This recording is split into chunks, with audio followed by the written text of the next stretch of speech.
Yeah, no, you have to come back and confess. No, you did it for me. No, but especially, you need to send an email to my late mother. Especially. She never forgave me for that. So when I did my honors at Rhodes, and then I phoned and said, okay, graduation's on. She said, even if you don't go, I'm going. Or I'm coming. No, I'm going. I'm going. When were we there at the house? Huh? When were we there at the house? It was Aubrey Fisher. I was there at Rhodes. Remember I came down for tennis Yeah? when Harry Bike bought the new car. Yeah? Yeah. Aubrey in Cape Town. Yeah? He stays in Cape Town. What year was that? I saw And him. of course his brother's father. I saw him in Coxton. At 15 Churchill's 80th. Right. Yeah. No, all of it. Peter, Big Bruce, and hey. Because they all stood They up. were all at the long chat. That is for me. Is it? That and the kids at least. Richard, Neville was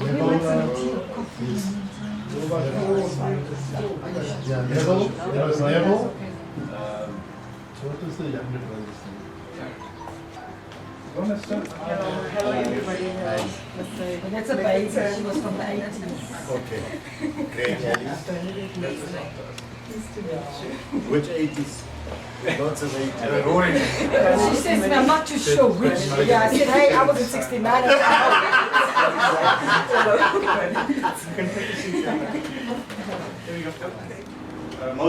Mosey. I saw Mosey. Yeah. You know Mosey. He was also at Van College. So you're from the 80s, Were the teachers that were there at the time?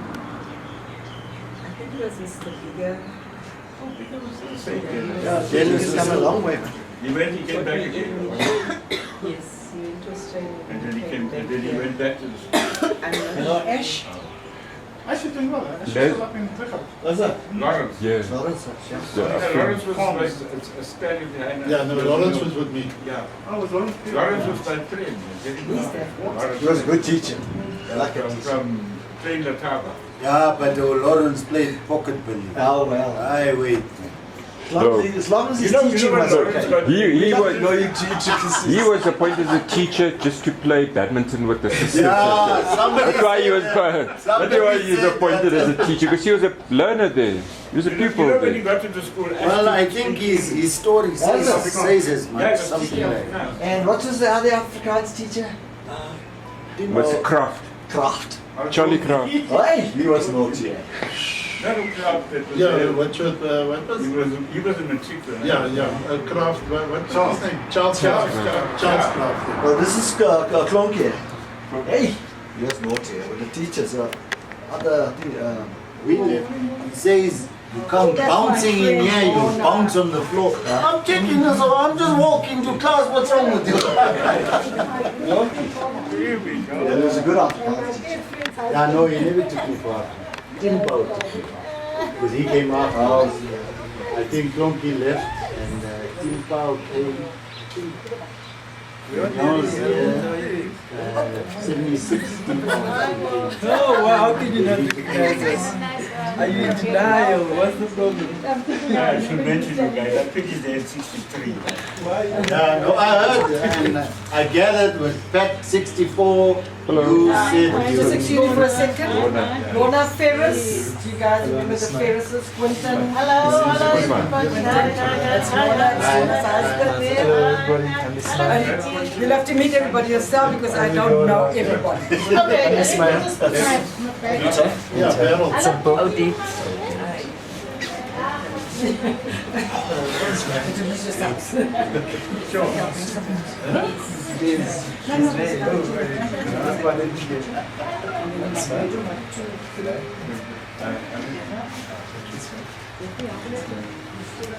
Yeah, it's hot.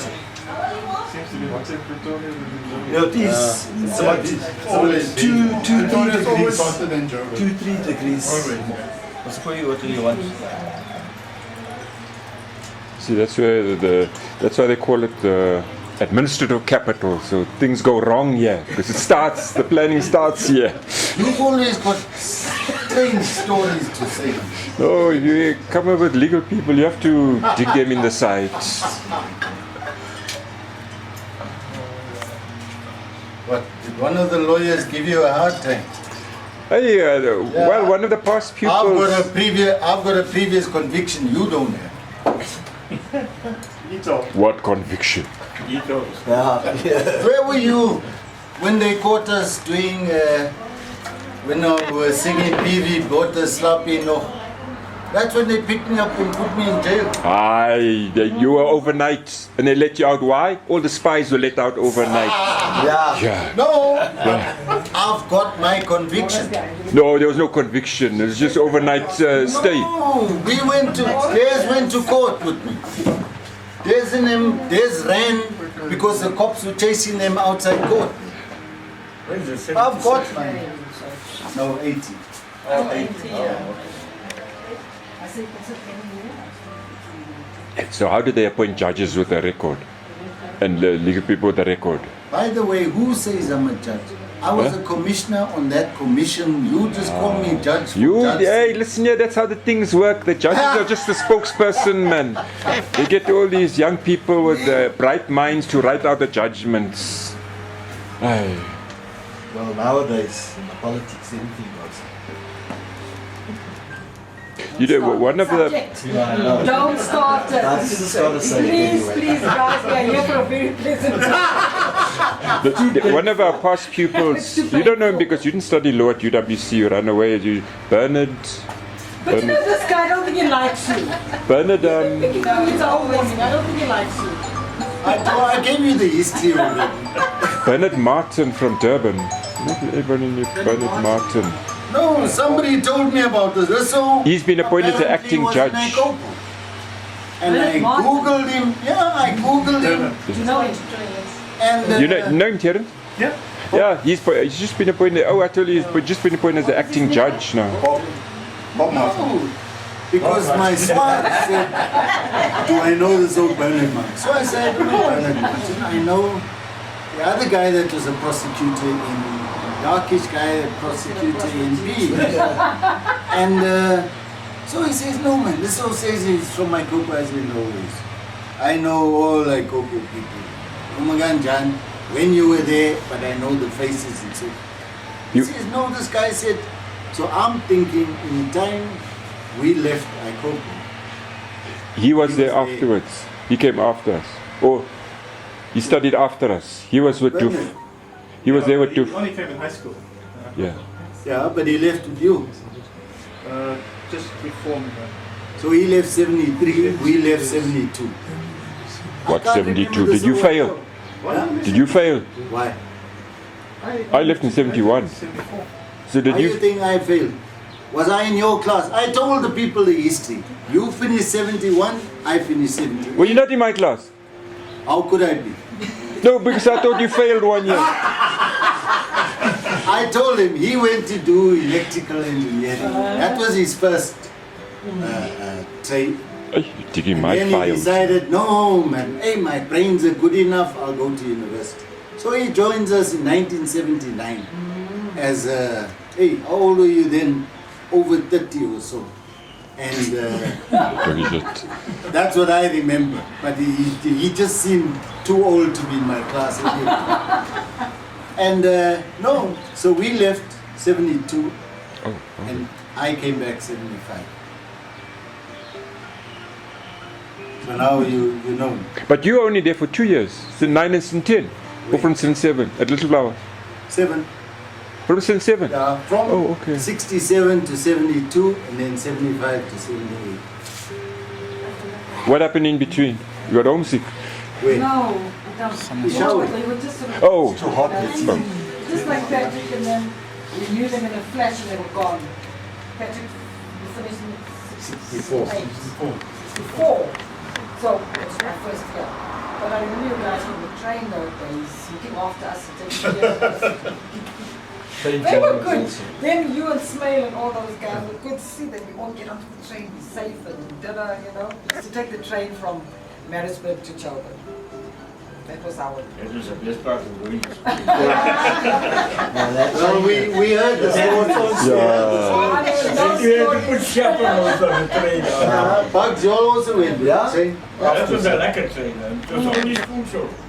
They just, reserved just for us. But then wait, The coaches, just two coaches. tell me, you guys also wore floor shims and those things? Where? No. Hey, When you but, were wearing- well, I'm telling you, the guy from Josios, Joburg. or Gary Davidson.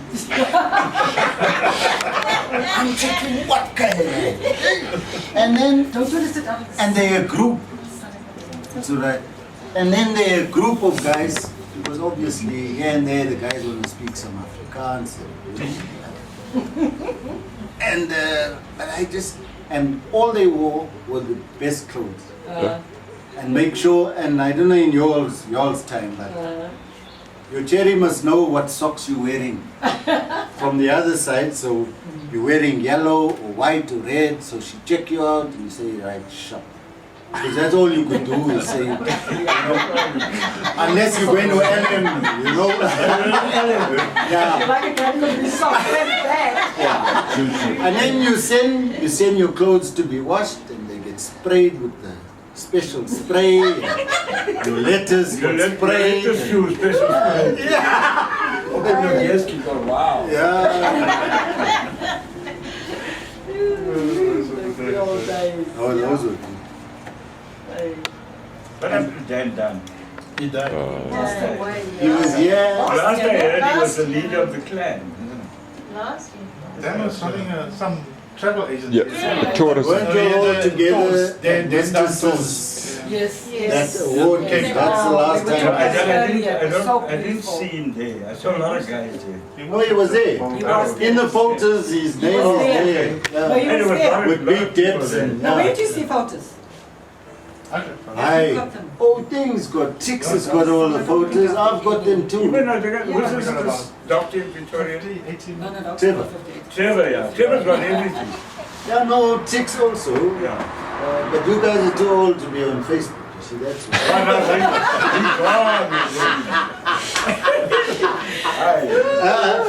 No, like, I mean, oh, Pat goes on, but it seems you're like 2 years older than Pat or something, because Pat, and then there's Hey, who no, I don't else have in to. I Australia? bypass that thing. Really. I don't do Facebook, I don't do this. It's dangerous stuff. That. Yeah, I No, don't. but it's to catch up on people. Like now, I mean, you know where this one is and how they're doing. And Somebody else will catch up for me. I don't do this stuff. okay, so oh, you're one of those. Your technology is run ahead of you. Rather than- You never catch it up now.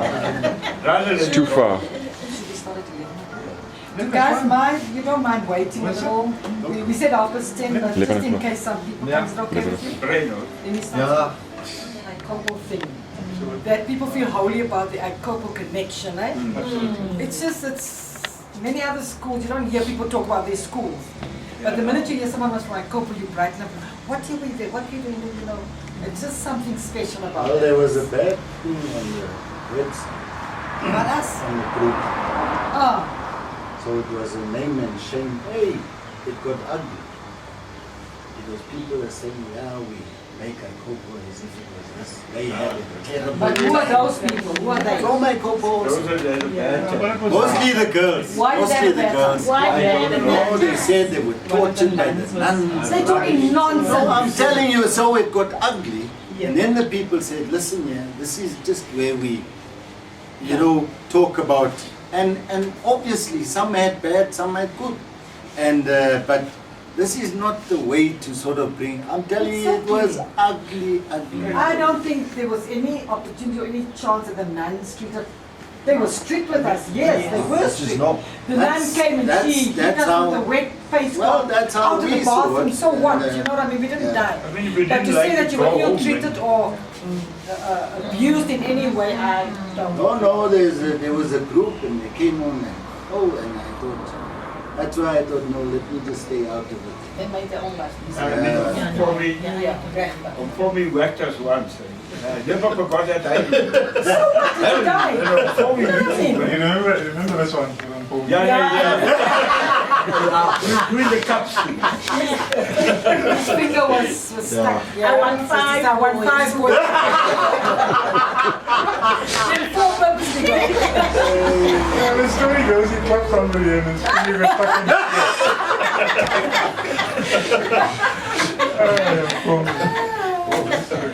But then he graduated because he realized the law is coming to catch them up about this corporal punishment. You fight him, but he says, 5 o'clock, meet in the attic, there's 2 boxing gloves, fight it out. Yeah. So they graduated with law. I like the old days better. It really settled the thing once and for all. Yeah.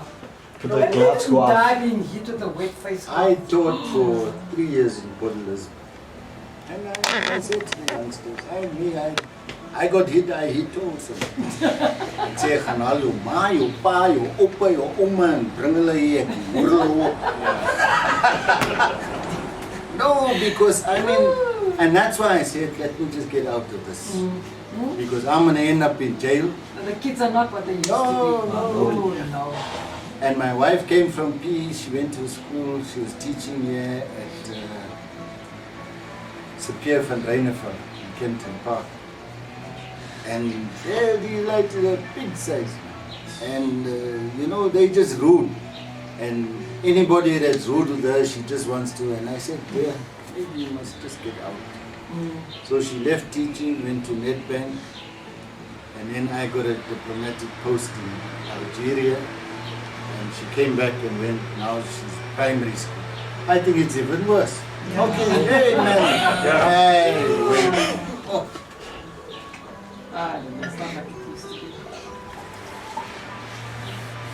No, the nuns were strict with us. We couldn't even look at the boys. When we got a chance when they came up with the pails. It was happy days when the Child boys carriers. Child carriers. Church communions. When the boys came, Sunday mass was nice. The boys were there. Movies. What about the movies? All you've got is just a room. Yeah. You would hope that he's going to sit in that like get you some view, you know. Yeah, but then the olds knew who's your Jerry must be in the same so you tell the olds, hey, listen here, let's and then you think and you say, okay, we're in the same line, no problem. Even in church too. Hey, church, I don't know so much. You were probably not Catholics, that's why. No, we were. But I enjoyed mass. It was so nice. That singing. But the problem happened is the devil always caught a person because It's always somebody else. fainting that happened. I mean, 5 o'clock in the morning you must be going to mass. You haven't had a chow, nothing, and long, you've got benediction and all the rest of that. That was nice. We used to come from our boarding thingy, from that passage past the cemetery. No, I don't know how you all did it. There were only nuns there in the cemetery. And then some of the girls would take that opportunity to go into the what's that, orchard. Yeah. And go steal some fruit and things and go to church. That was a chance to steal the fruit. Okay, folks, good morning and welcome. Thank you very much for being here. I think what I'd like to do is just to open in prayer and dedicate this time to the Lord, and then we'll get into the program proper.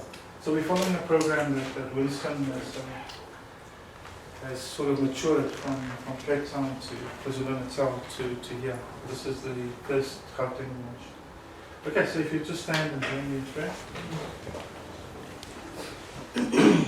Father God, we give you all the glory, we give you all the honor. We thank you for this gathering, Lord. We thank you for Mrs. Ferguson. We thank you for Little Flower and all that we come out with from that school, Lord. We thank you for this fellowship this morning. Lord, just be with us. We ask your blessing upon Mrs. Ferguson, Lord, as she recuperates. We ask your blessing upon the family. Ask your blessing upon each family represented here. And we just ask all these things in the precious name of Jesus. Amen. Amen. Okay, folks, welcome again. If you don't mind, I'm going to sit. Yes, please. And my name is Terry Ogle. Yeah, my name is Terence Ogle. But before I get there, let me just welcome you all and thank you very much for coming. It's amazing how just in the short time that we gathered outside, already you just feel, this is good. You want to talk more and stuff like that. So we're part of a very unique community as ex-pupils of Little Flower. So welcome. I know Winston is going to be doing a lot of thanks later on, but I want to say two thank yous in particular. One is to Gloria. Gloria, thank you for opening the house. We really appreciate it. When we were discussing this and Gloria offered a house, I thought, is that a wise decision, Gloria? Maybe you should consider taking out insurance or something. And then I remember that the discipline of Little Flower. Little Flower ex-people, the discipline, that's the one thing we were taught. It was drummed into us. So really, as far as that is concerned, your house won't be stressed. So thank you very much. I believe that. And then another thank you that I want to mention is that to Winston, and the role that he's played in the eventual publication of this book. I'm sure it hasn't been easy. We're going to hear later on from Winston the journey up to this point. But Winston, thank you for staying the journey, sticking it out. I believe you're a marathon runner as well, so that attribute of making sure you finish and you cross the line. And you've done that with this book, and we're proud of you. And thank you very much. We really appreciate it. You leave behind a legacy within a legacy, if I can put it that way. So thank you very much. Okay, so what we're going to do next is go through a little exercise of introducing ourselves. I know we formally introduce each other outside, but what we'd like everyone to do is to start off by mentioning your name, when you started at Little Flower and when you ended, and where you are currently staying. Okay, and then I'm going to add another one. Give us your nickname. If you're too embarrassed to share your nickname with us, don't worry, we'll find it out at some point. Okay, so let's start. I'm going to start. So my name, as I said, is Terence Ogle. I started school in 1966, and I eventually matriculated in 1974. And very proud to say that I did matriculate as head boy, head prefect. And I've kept contact with colleagues as well as with Mrs. Frimston and other teachers very closely over the years. Where am I staying now? I'm from Boksburg, the east of Johannesburg. Okay. Right, so we go this way. So if you're not an LFS, then just say your name and where you're at. And the connection. And the connection. You don't have to do this. And it was Zol. Oh, the nickname was Zol. Zol number 3. So you sort of inherited it from my eldest brother, who was pretty short. So I guess Zol was the appropriate name to give him. I'm Desiree. I'm married to Frank. Okay, that's the connection. You have a Shame. I'll get you. Okay, let's go. I'm Kate and I'm married to Peter. Your link is Peter. Yes, right. Peter. Name is Peter Turan, it's actually Bago. I think from the eldest brother. Started in, I think it was grade 2. Grade 1 is in Kumbu. And in Richmond, down that way. It's grade 2 till, I think we finished the matric in 76. Also finished as a prefect here. Wow, big time. Good stuff. It was with Terence's Sunny and myself, we were together. Thanks, Peter. Gloria. My name is Gloria, as you all know by now.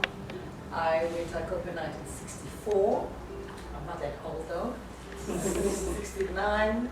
Had a wonderful time there. Went back to Pretoria, got involved in insurance, spent many years in the insurance industry, and I am now retired.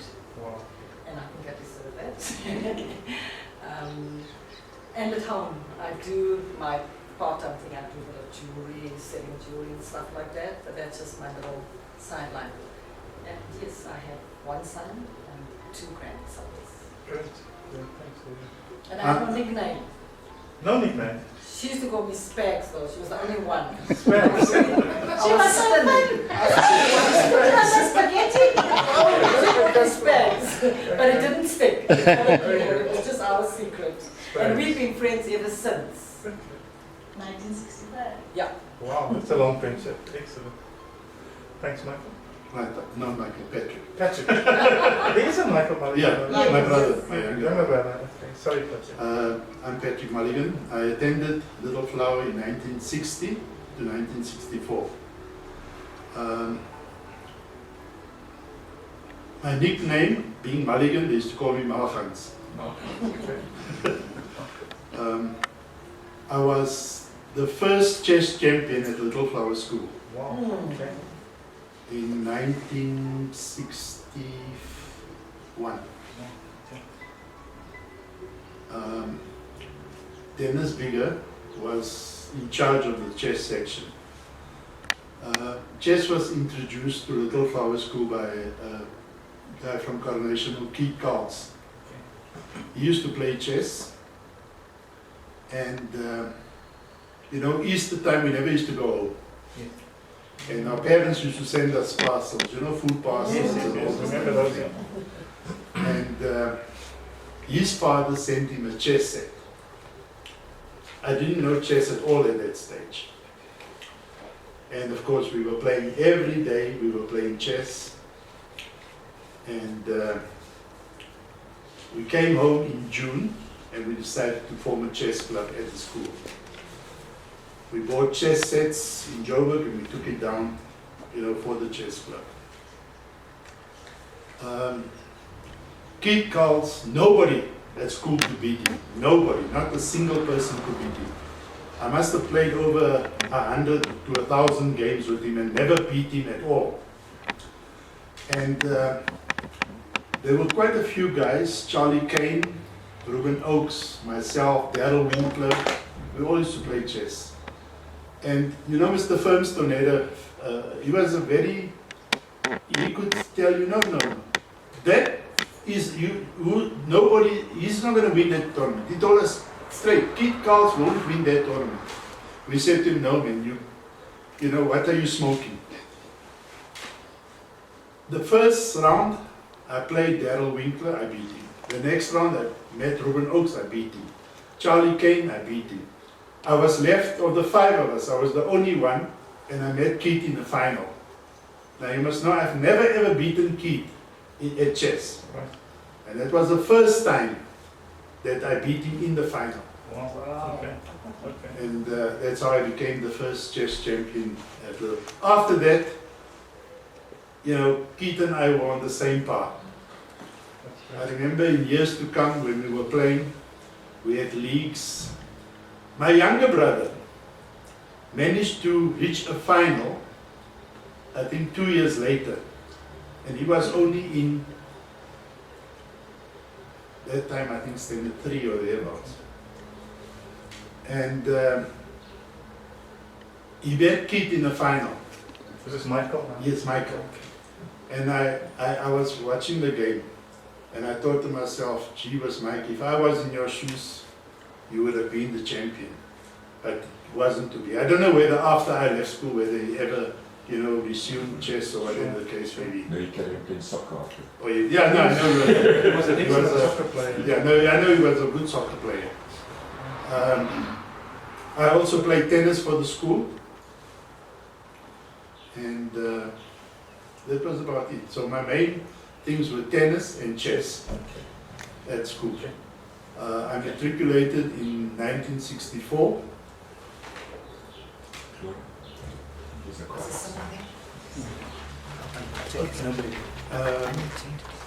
I then went into the insurance industry, which I was there for about 20 years. But I was studying law by visa as well, you know, part-time. And one of my brother's friends, he's also late now, Tufty Jacobs, Nathan Jacobs. I don't know if you know. He was a judge. Tufty. Acting. Tufty opened a law firm in Joburg, and he asked me to come and join him. in the firm. And I worked for quite a number of years with Tafti. As a matter of fact, I was with him until the time that he passed on. There was also a judge that we were friends with. Hello. Hello. We were, friends with by the name of Judge Moluleke. He also died. And Judge Moluleke's family, and we were very, very close. His children, who were still at school at the time when we used to, know the judge. Well, he was an attorney that time. He was a law firm. So all these guys that are now judges, they were in Maluleke's law firm. Law firm, okay. And as I say, that is where I watch it. And then after that, I'm sort of semi-retired. I'm retired, but also not retired, because my son has got a very big courier company. He's got a branch in Cape Town, Durban, and in Johannesburg. Okay, so you're helping him out. Yes, so he's forever calling on me. Sure. Daddy, come and assist me with this or assist me with that. So, Okay, great. so that's why I say I'm semi-retired. Speak to Gloria and I, we fully retired. You have to take the next step. Okay. Thank you so much. Thank you so much. Okay, thank you for that. Hi, my name is Alan Thompson. I started the same year as Pat Okay. in 1960. I was a standard ahead. So I matriculated in 63. I was not a monitor. I mean, those years it depended on your size. So I didn't qualify for it. He was all flecky in him, size. And I really enjoyed the school. I enjoyed the school terribly. Academically, I was rather good at it. Okay. Did you matriculate there, Alan? I did, yeah. Okay. I was, in fact, in that year, 63, I was the only merit in exemption. Okay, that's good. Yeah, in our I think we were about 20 or 25. It wasn't good. We were only 25. And then also went into the insurance industry. I worked for one company all my life, like 20. Which company was it? Commercial Union. Oh. But I started as a filing clerk. But I ended up as the operations manager, which was data processing, which is now IT. I ended up manager of the computer room for the company. Okay. And that's where I did. Thanks, thank you very I'm getting old, everybody. Did you have a nickname? China. China. Yeah. Thanks. The eyes are quite big, isn't it? China. You haven't had a proper medicine yet. Oh. Benedict? Good morning, everybody. My name is Bernadette Minnie, and I think I developed the name Bernie from Little Flower, so everybody calls me Bernie since that time. I'm feeling a little bit out. I think everybody was before my time because I was born in 68.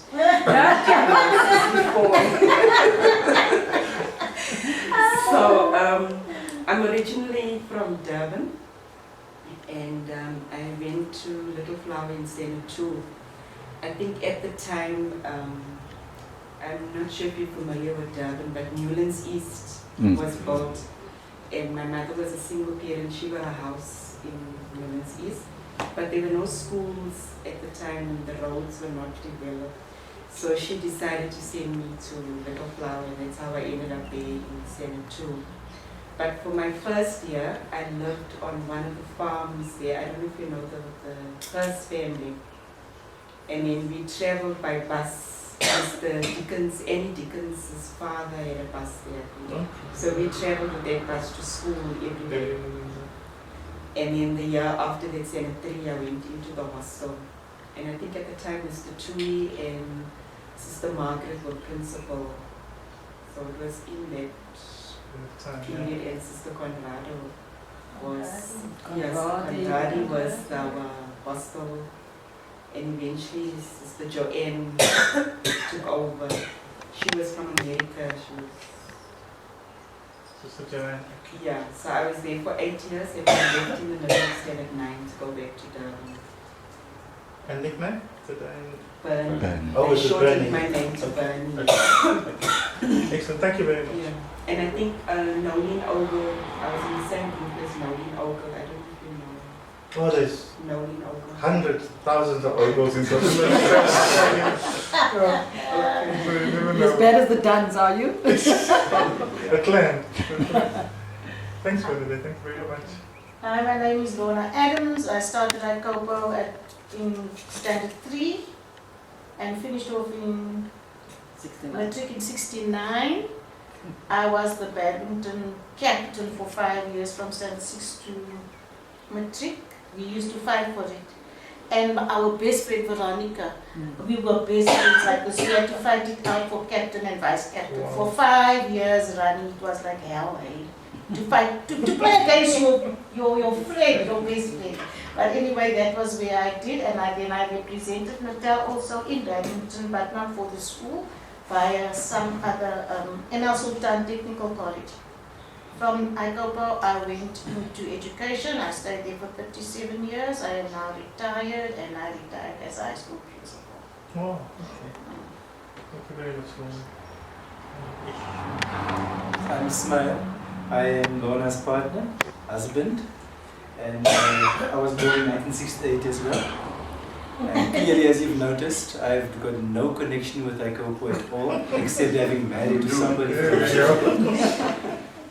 And just to say all the best with the getting together and reconnecting things. Thank you. Great, thank you very much. Have we got a Walter?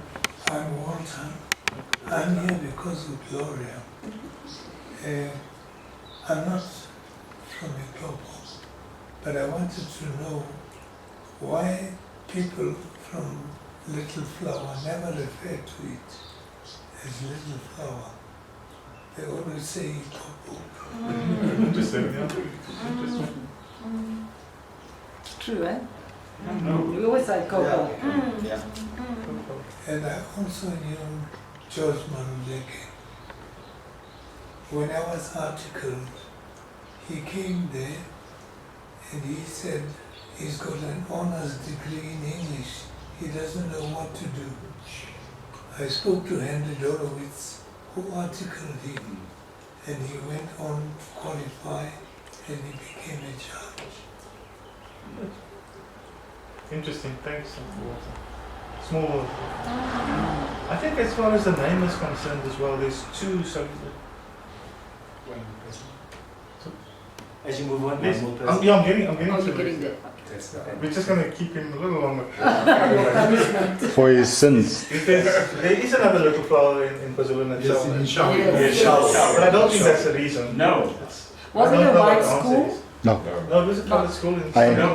When I left, in Joburg, I went there when they were primary going to school. From the one Little your Flower to the parents, They made sure they they never said, you're going to Little Flower.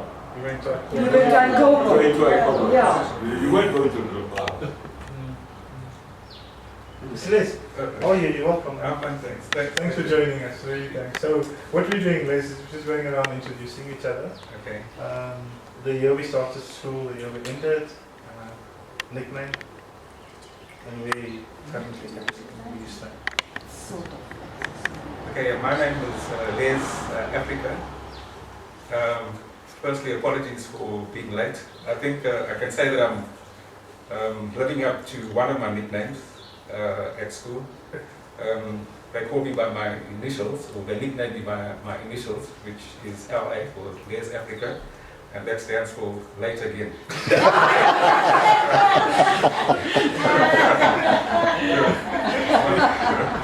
My other nickname was Eindrood, because when they served the tea and the coffee, I was always the first to finish, and everybody was sipping their coffee and tea because it was so hot.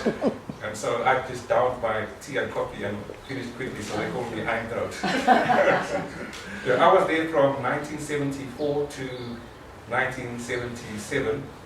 I always have to think long and hard about that, because then it goes to what I also asked me is the years in which I was at varsity from 78 to 80 down at Howard College, University of Natal, Durban. I initially just did a general BCom and then went to work at Inanda Seminary. Some of you might know about the African Girls School, quite a prestigious school where people came from, even like similar to our culture, where people came from even Namibia and some of the neighboring countries, Swaziland, etc. And there's some prominent people that have schooled at that girls' school. It actually was primary and high school and a secretarial college at that stage.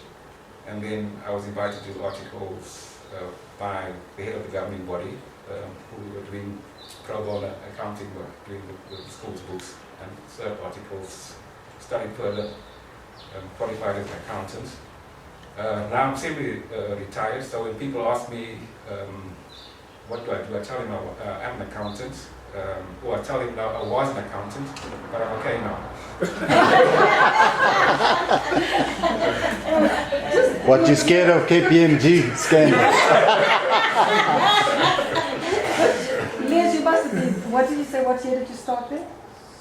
74. 74. No, man. 74. But Les, you with us. No, but we then knew you there. No, you all know he's... Have you got the photos to prove it? He's not okay.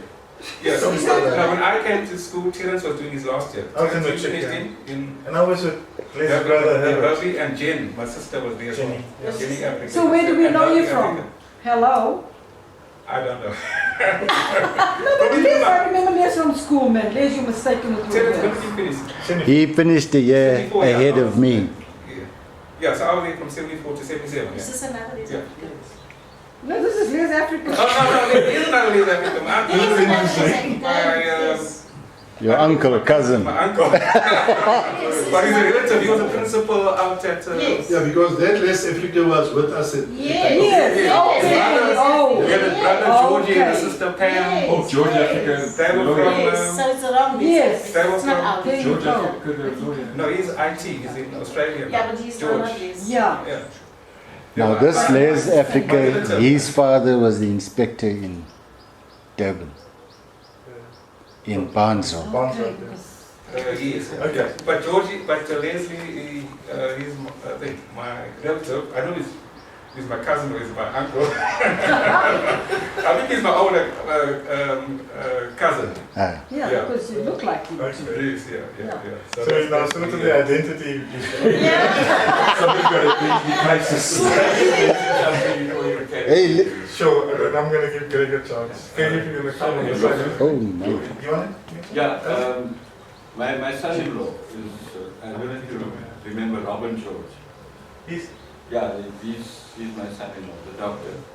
No, remember Robin? David, Now, David and him, Derek's brother. Derek and him were in the same class. So just when she came, my daughter came with this boy, he was then in varsity already. It was massive, red afro. Yeah, he was. And I was a bit apprehensive about this boy, He's And they said, listen, tell me about yourself. They said, oh, Mr. Dobson, Robin George, we attend the church, the same church. And I was a little flower. I said, oh, fine. And so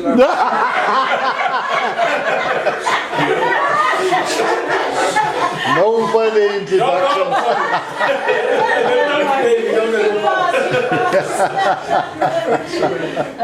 Good. Is there someone? No, you. I've said She's my not say. there. I said my say. She sat there. She was there. Yeah, I know. Yeah. You didn't have this Okay, chance. Greg, you want to come this side? I'll manage that for you in the meantime. Short, sweet, and to the point. Are you trying to tell us to speak so much? Hi guys, my name's Gregory Ali. Call me Gills. I've never liked the name Gregory because people will say Gregory, will say geography, and all the rest of them. So I say my name's Gills. Born in Ikopo, 1961, down in the hospital. My family moved there in 1961. Started school in 66, 67. Don't know why I'm saying I was 5 turning 6, yeah, 67. and matriculated in 78. 1972 we left for Ishawi and I attended Little Flower Primary School. At that time, those who know her, Tony Dunn was teaching kindergarten. My sister Dawn was also teaching kindergarten. I went back to Ikopo in 1975. As I said, matriculated 78 and met Brigade here in 79 at University Bush. Left Bush 1981 after heavy time at Bush. Did my LLB at Rhodes. Got married in 85 to my lovely wife Desiree. Played tennis at Ikopo. Was the champion from 1975 to 1978. Played soccer for Cubs and Wolves. And I'm an advocate. I've been a diplomat. And still an advocate at Peaches Chambers in Johannesburg, near the High Court. And that's me. Thank you. Thanks, Mr. Gills. Thank you very much. Interestingly, you know, the words, the name wolves is synonymous with Africa. And yeah, that was a formidable soccer team. Oh yeah. Les played for wolves as well, and many others played for In 1959, the year before I got it, we had won the Natal Cup. Yes, For yeah. the first time. I remember Les that. and Wilfred. Yeah. And what else? I think they were all from this project. Yeah, no, there wasn't. Was he after? No. What was the guy's name? Yes. Okay. And Wilfred. Sharply. Yeah, Les Sharp and Wilfred Napier, the cardinal. Yes. Yeah. Okay. Oh, and Jerry Smith. Yeah. Oh yeah, Jerry Smith. Jerry Smith. Jagged's brother. Jagged. Okay. So I'm going to ask Winston to do a few things next. Winston, if you can just give the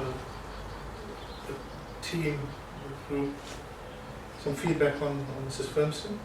And then if you could continue on the program with the overview of your journey and then reflections of the book. Yeah, I mean, you take over from here, Winston. It's your floor's yours. Thanks. Thanks very much, Kevin. Thanks to you all. And thanks to all of you for gracing this occasion. It should have come last year. The thought was that the Gauteng launch should have been the second launch. The first launch was planned in Maritzburg, but I was told that in Gauteng, after the 5th of December, you don't dare call anybody together, they're not going to come there on holiday. That's why everything just goes at the snail's pace then.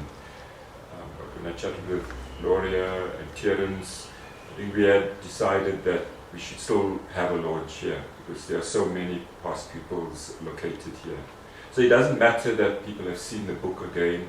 I think it's the coming together and the reflections about the journey and how we came to the point of the book. And Ms. Firmston knows about the launch. She's been kept up to date about it.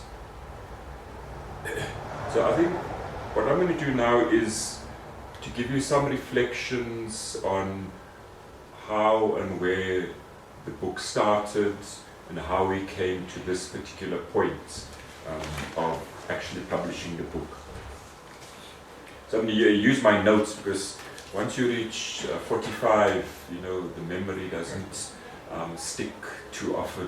Who's fooling who? Every now and again. In about 2008, Mrs. Firmston coaxed a lot of past pupils and she coaxed in particular Bernard Lathie, who was from Maritzburg. And they decided that they were going to collate a book about Little Flower School Togo. After several years, it took several years of going back and forth, thinking about what will the model of the book, how will it... Okay, sorry. That's okay. how will the book shape out? What will the shape of the book... Please come and sit down. Yes. How will the shape of the book be? What format is it going to be? And so they spent quite a few years back and forth to conceptualize the book. And then they decided on a certain model. And I think the challenge of compiling this book, or trying to think of how are we going to, what is this book, what's the form and shape of the book is going to be, it was a difference of opinion between Bernard and Mrs. Fernston. Bernard was of the view that the story should be about Mrs. Fernston. She's possibly the one person who has the most intellectual knowledge about the school going back to where it was until her retirement. However, as you know, Mrs. Fernston had a totally different view. Her view was that the boys and girls should tell their stories. It shouldn't be about me being Mrs. Fernston. And they had a tussle about this, back and forth. And as it goes, Bernard conceded. He said, okay, the story, the book will be about the boys and the girls.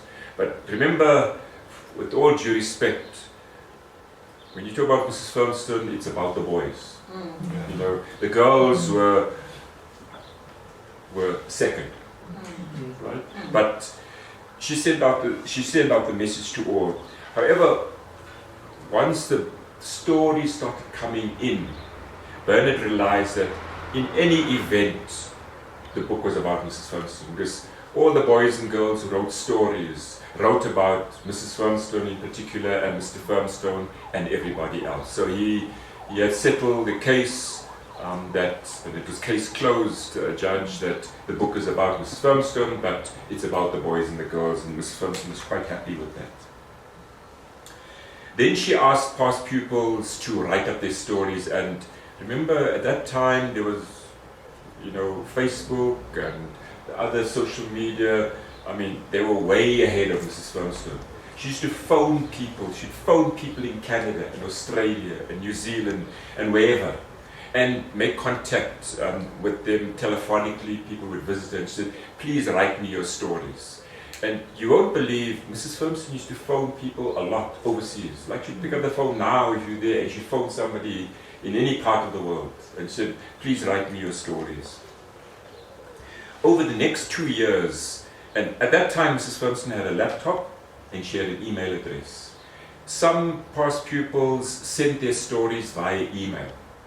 Now, I think to some extent technology ran ahead of them. They would send their stories in the message, and not as an attachment. Mrs. Firmstone wasn't very IT savvy, so she would download it or get somebody to download it and print it out for her. Others posted it to her. They either typed it out on a typewriter or they got their child to type it on a computer, and others wrote it by hand. So there was all these variations of these stories. Now, being the good teacher that she was, Mrs. Firmstone would go and make copies of all these manuscripts of these stories. She needed to have a copy of the original. When the stories started coming in, she found out that it was a fruit salad. The stories she was stunned, number one, by the number of responses. She was stunned by the detail of specific issues relating to the stories. She was stunned by the stories of the sport, the bread pudding, and I just mentioned to Gloria now, one thing we didn't think about, maybe she should have got somebody to make bread pudding today. So maybe next time the Lord, somebody needs to make that bread pudding. She was stunned by the camaraderie and also the naughty things. Amongst other, you heard about LM, not Lorenzo Marx. Lorenzo Marx. She was also stunned by the cold showers, the sampan beans, and the tendencies of some teachers and sisters were also identified in some of the stories. Then the decision of what to include fell on the shoulders, the narrow shoulders of the editors. I mentioned that she made copies of these stories, so she would download it or get somebody in the home to download it. She would open the envelopes, those who had a handwritten it, those who type it, and then she would diligently walk from the home where she was staying, it's about 2 to 3 k's to the mall, and go and make copies. On a certain day, a kind gentleman arrived at the home and drove her to the mall to make the copies. She made the copies at this special print shop. He took all these copies, put it into his car, and then they went back to do their shopping. When the shopping was over, they went back to the parking area, only to find out that his car had disappeared. In the car, and it was Bernard Matthew's car, the car disappeared. The copies of those stories that she received in that period had disappeared, and his laptop, where he had started considering, had all disappeared.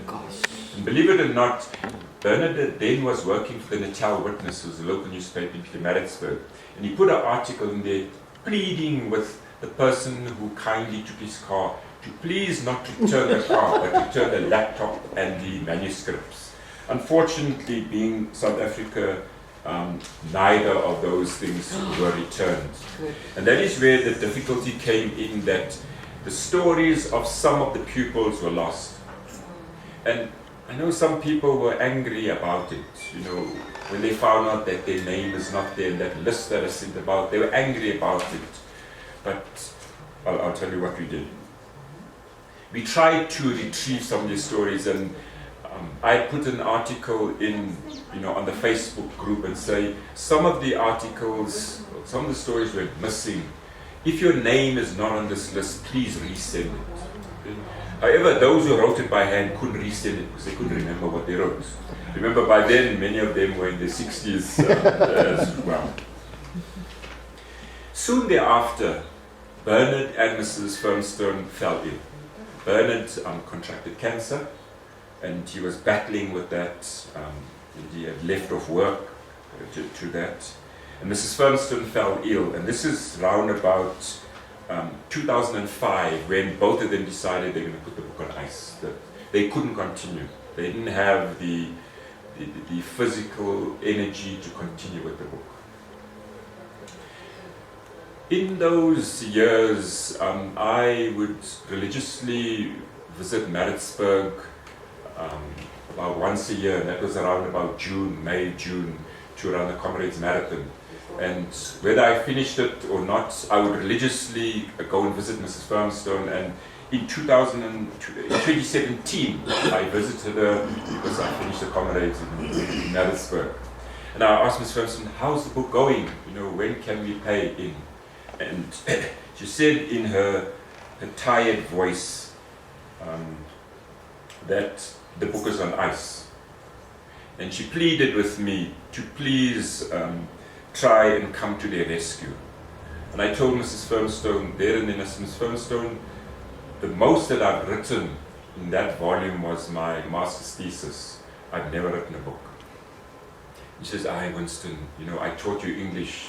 Please come to our rescue. And then I said to her, Ms. Firmstone, why don't we make an e-book? I tried to explain to her about what an e-book is, and she said, no. I want to see some hard copy thing. And I thought, immediately knew, that's not negotiable. She needed a hard copy book. And the second question I asked is, Ms. Firmstone, to publish a book, it's going to cost money. Where is the money going to come from? And she said, Winston, don't worry about the money. The money will follow the project. Now, all those who are into development, strategic planning will know that it doesn't work that way. Right? You need to get the money and then implement the project. She said, implement it. I said, Ms. Firmstone, it's going to cost money. The first person I'm going to go to, they're going to ask a deposit of 20,000, 50,000, 100,000. If you go to a publisher, she said, don't worry about that. God will provide for it. I left there not knowing what to do. I went back home, back to work, and of course my wife was coaxing me and said, "Wilson, you know, get going with this book." I said, "But there is no money for this book." Well, that is June 2017, 18 months thereafter the book was published. And I will now show you a few slides about the editing journey of this book. So allow me just to open the slides and I will show you a few slides.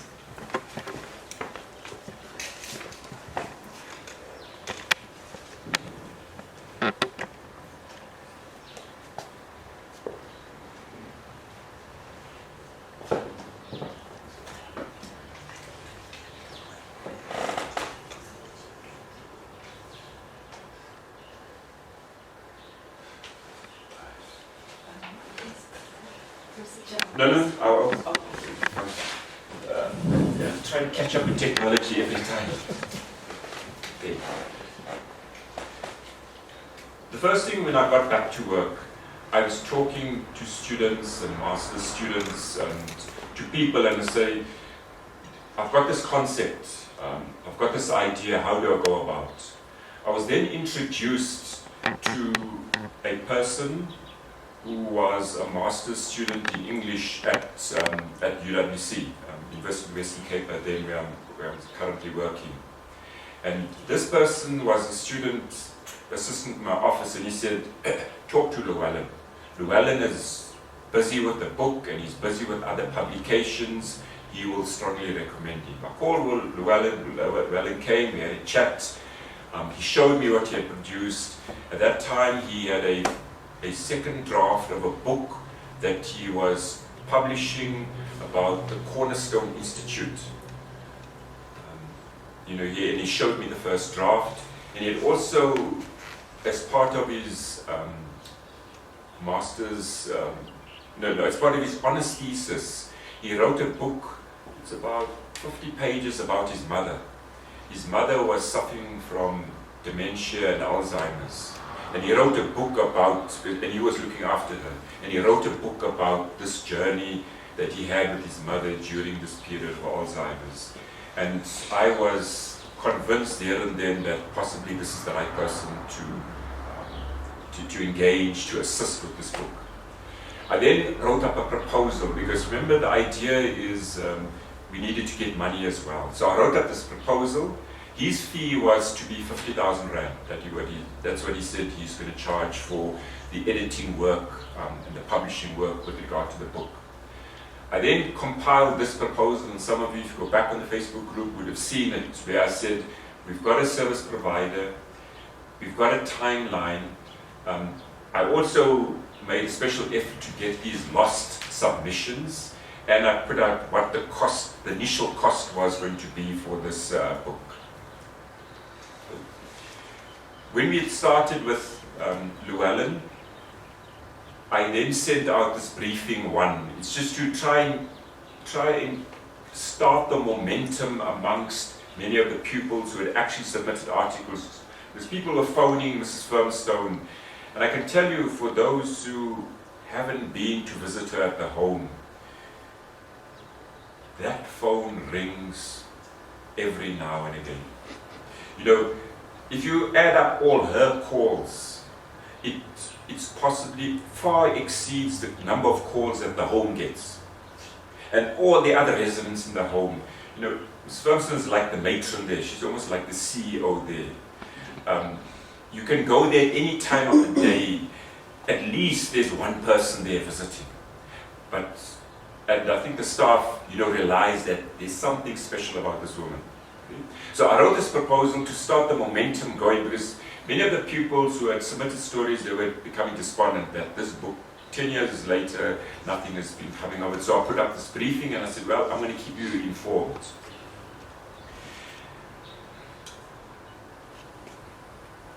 Llewellyn wanted a deposit of 20,000 before he starts. Before I give him the submissions that we had, he wanted a deposit of 20,000. And Mrs. Firmstone, and I told her about this, and Mrs. Firmstone says, please call Margie. And this is Margie Heslop, for those who may or may not know you. I said, what does she do? She said, she will assist with the money. I said to Ms. Firmston, have you called her, because I'm not an accountant. I'm not a fundraiser. I can't look after my own money. You know, I can't go and ask people for money. You know, have you spoken to her? She says, well, no, you must phone us. No, Ms. Firmston, you make the initial call and I'll follow up the call. So eventually she made an initial call to Margie. And she phoned me back and said, now you can call her. I called Margie. Now, I just had heard that Margie is this successful businesswoman in Joburg who transports coal for the Guptas. No, sorry, who transports coal for herself. Together with another lady. You had to slip it in. Yeah, that was and then I was chatting to Margie on this phone, and I picked up very quickly that this is a stern businesswoman, you know, into this industry and you know, Margie said, what is your timeline? What is this? And she said, in 6 months, no, Margie, please don't give me timelines now. We haven't negotiated with this guy, I haven't given him the manuscripts. And he said, okay, fine, she will sponsor the 50,000. I must get an agreement. I said, what agreement? I just spoken to the guy. She said, no, you can't just hand over money to a person. There must be some agreement. I went back to Llewellyn and I said, Llewellyn, we need to go into agreement. He said, well, compile it. Gave it to Margie. Margie said, look, I'll phone somebody and he'll write up the agreement. Chop. What's his name? Drafted the agreement. He was an attorney, I think, at that time in the Department of Education. So he drafted this agreement. It was like a 10-page document. I looked at this document and said, no, this thing is too heavy. I said, Margie, she said, Winston, do what this guy said you wanted to do. Show Llewellyn the agreement, he can make amendments to it. If he's not happy with leave him. I presented Llewellyn with this, and he made a few edits to it, and eventually we signed the agreement. Right? And I said, Llewellyn, you must now start. Okay, I'm a person who's tax compliant. I don't want to be on the wrong side of SARS, but they will come hound you and put you into jail. Then I must phone Craig and say, Craig, please help me out. And I know he's going to say, deposit the money first. I know he's going to say, he's not going to help out a friend. So I phoned Margie. I said, Margie, how will we get around the financial side of this thing? She said, Winston, you need to open a banking account, but she will speak to her personal banker. Apparently, she phoned me later and said, you're not going to get around this thing. You're not going to start a company. You're not going to start this. You're not going to open an account in any way. Do it in your personal account. I said, no. This thing in my personal account is not going to mix. I know, in Cape Town they say, don't do business with colours. I know what your words. It can't mix. Margie said she doesn't know how we could get around this. So I found a friend who is working at SARS and said, man, this is our situation. She said, phone this person who's responsible for corporate accounts in SARS. Speak to her, tell her. I said, hey Margie, I don't want them to get the impression that I'm dilly-dallying and wanting. She said, no, phone her, tell her what you want and she'll advise you what you want. I phoned her, spoke to her, said, listen here, open an account in your name. Keep a detailed account of all your income and expenditures. When it comes to the tax year, it's like now, take all your stuff to SARS and they will decide what you must pay, right? And therefore, I went to various banks, found out which is the most suitable bank in terms of charges and that, and I eventually opened an account with their bank. Now we were planning the content list. We had these stories. At that time, there were about 80.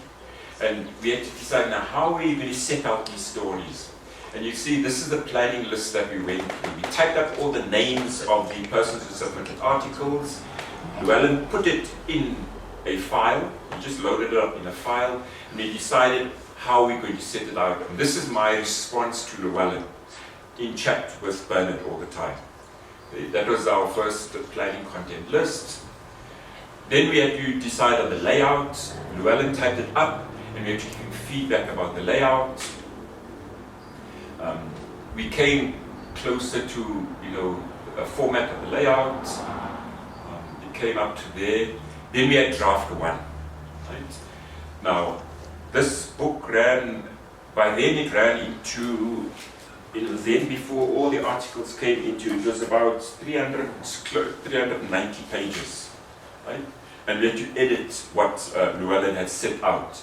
And this is what we were doing. Page 1, do this.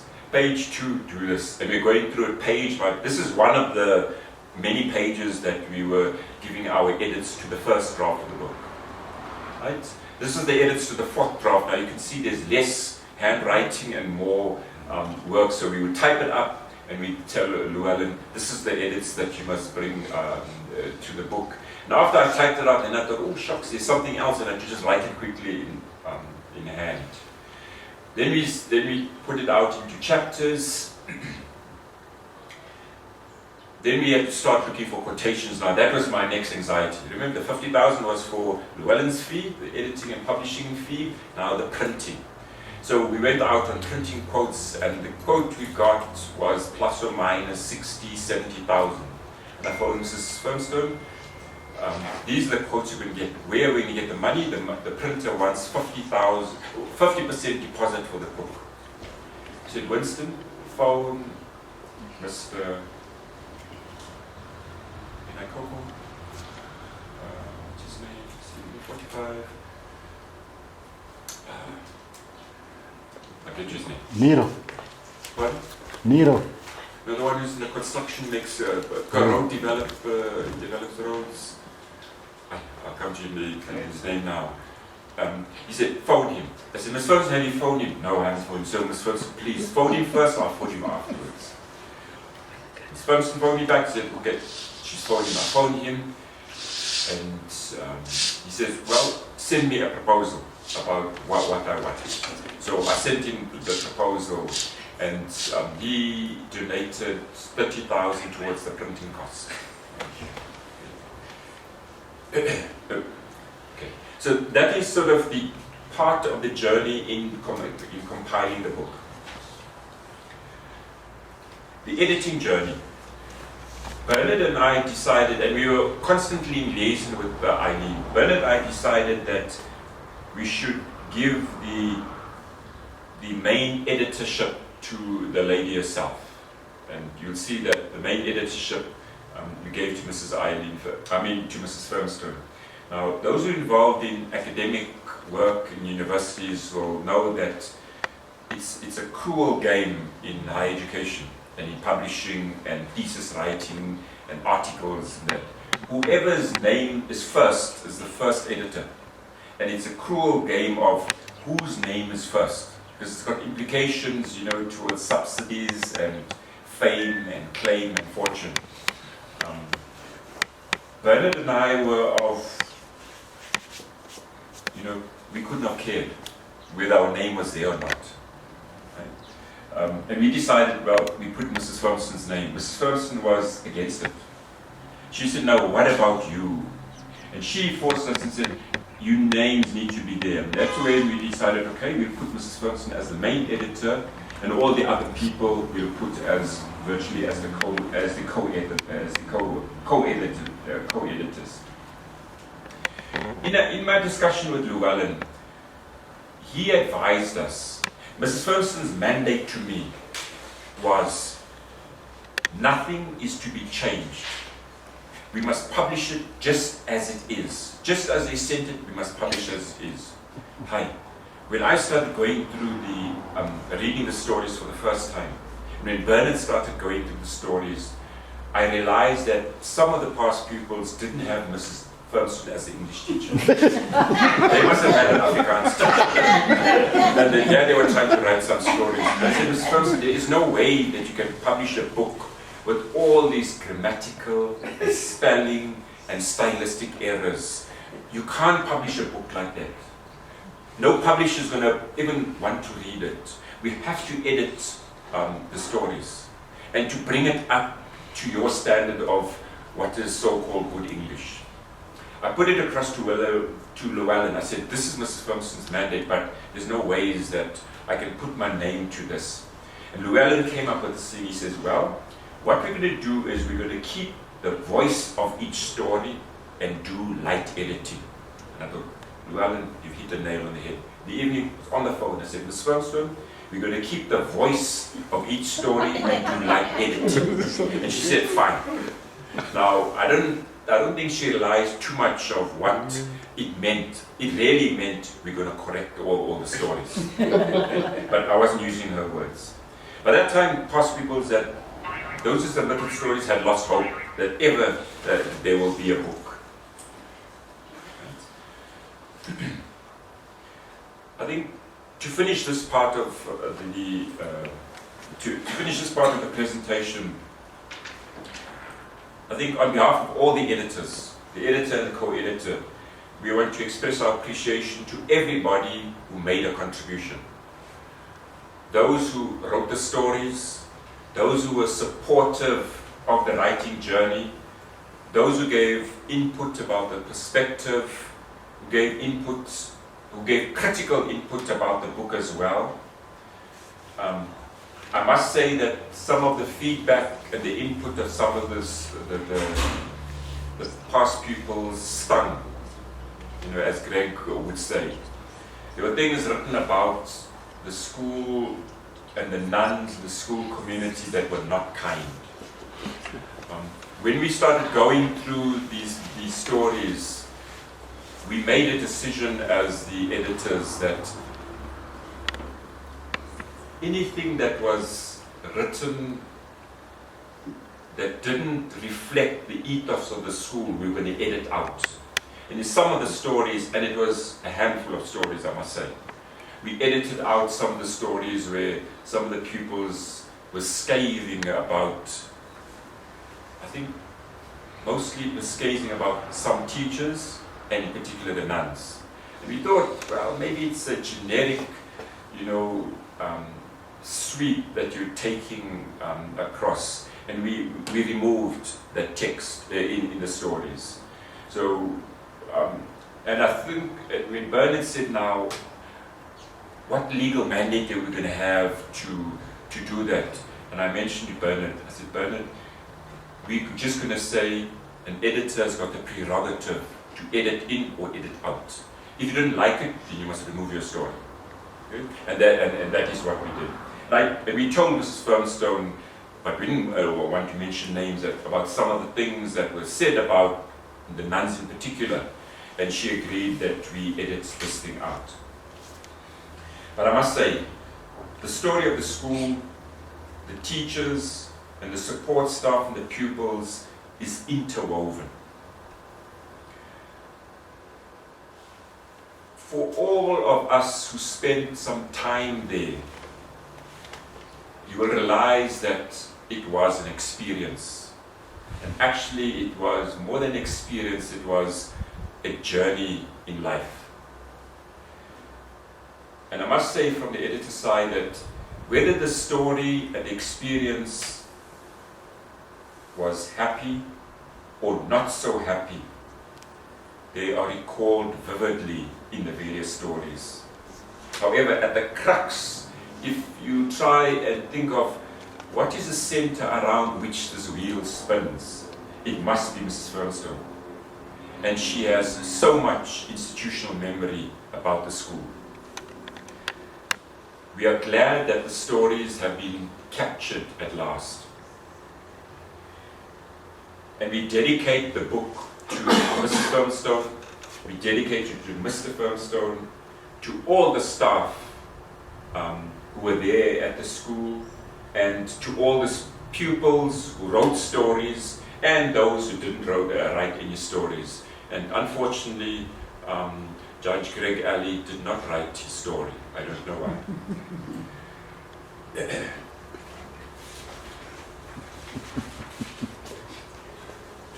We are also grateful to guards who guided and inspired Mrs. Firmstone to come up with this book. We are grateful, and you pick it out in the stories, we are grateful to the priests who did his work. We are grateful to the nuns who left their homes, mostly in Germany, to come and settle here or sent here to do the manual and the intellectual work and lay the foundation for us to exit the school. We are grateful to the teachers who had that much missed ingredient, that is missing in our educational and teaching system today. And that ingredient of that teaching is a vocation, that teaching is, and basic education is a developmental agenda for young children, for young people, and that inspiration for learning and teaching. I think we should not forget our gratitude to those who stirred the pots to keep us fed, those who sweated to the brick and the mortar and dug the trenches for the buildings that were provided, and including the sports fields to make it our Little Flower School. I think the book is a legacy of the selfless work of the Catholic nuns and priests in particular, and all the educators of the school who actually achieved so much with so little. And I must say this, and I've said it over and over again, life at LFS was not so rosy, or it wasn't easy going for all of us, and we have to acknowledge that. For some, they left there with anger, and that is fine. You know, that's the way. It doesn't treat everybody the same. But for many, and I would say for the majority, they walked out the gates for the last time. No, for some of them, they walked out the gates for the last time, and they had no desire to return. But for many, they walked out their gates and, in tears and saying, this is my last step out of the school into the world of work or into the world of higher education.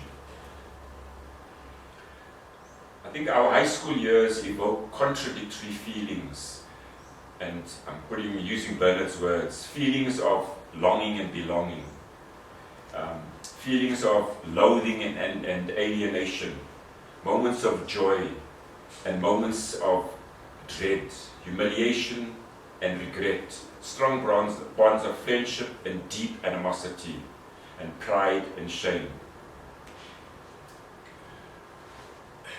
Allow me to say this word, and I'm not politicking here if anybody are politically connected, but I say it without, judge, is my words correct, without fear or favor. And I want to show you this slide there. In 2009, Professor Jonathan Johnson wrote this article, and he made particular reference to Little Flower School. And I want to quote what he said about Little Flower School. He said, even as a child, when he was as a child, and this is reflected in that paragraph there, I'll read it to you. Even as a child, I heard amazing stories about schools like Little Flower School in Itopo, where the nuns not only produced the top matriculants in the land, they even wrote some of the textbooks. Then if you go to the the section over there, this explains the relative success of Zimbabwe's educational system. It was run largely by church schools. True, those same schools produced Robert Gabriel Mugabe, hardly an angel, but nevertheless, routines of learning and the rhythms of discipline were established early in the school system. Then he continues in that paragraph over there. But at least children learnt values that made for a good education and for solid citizens.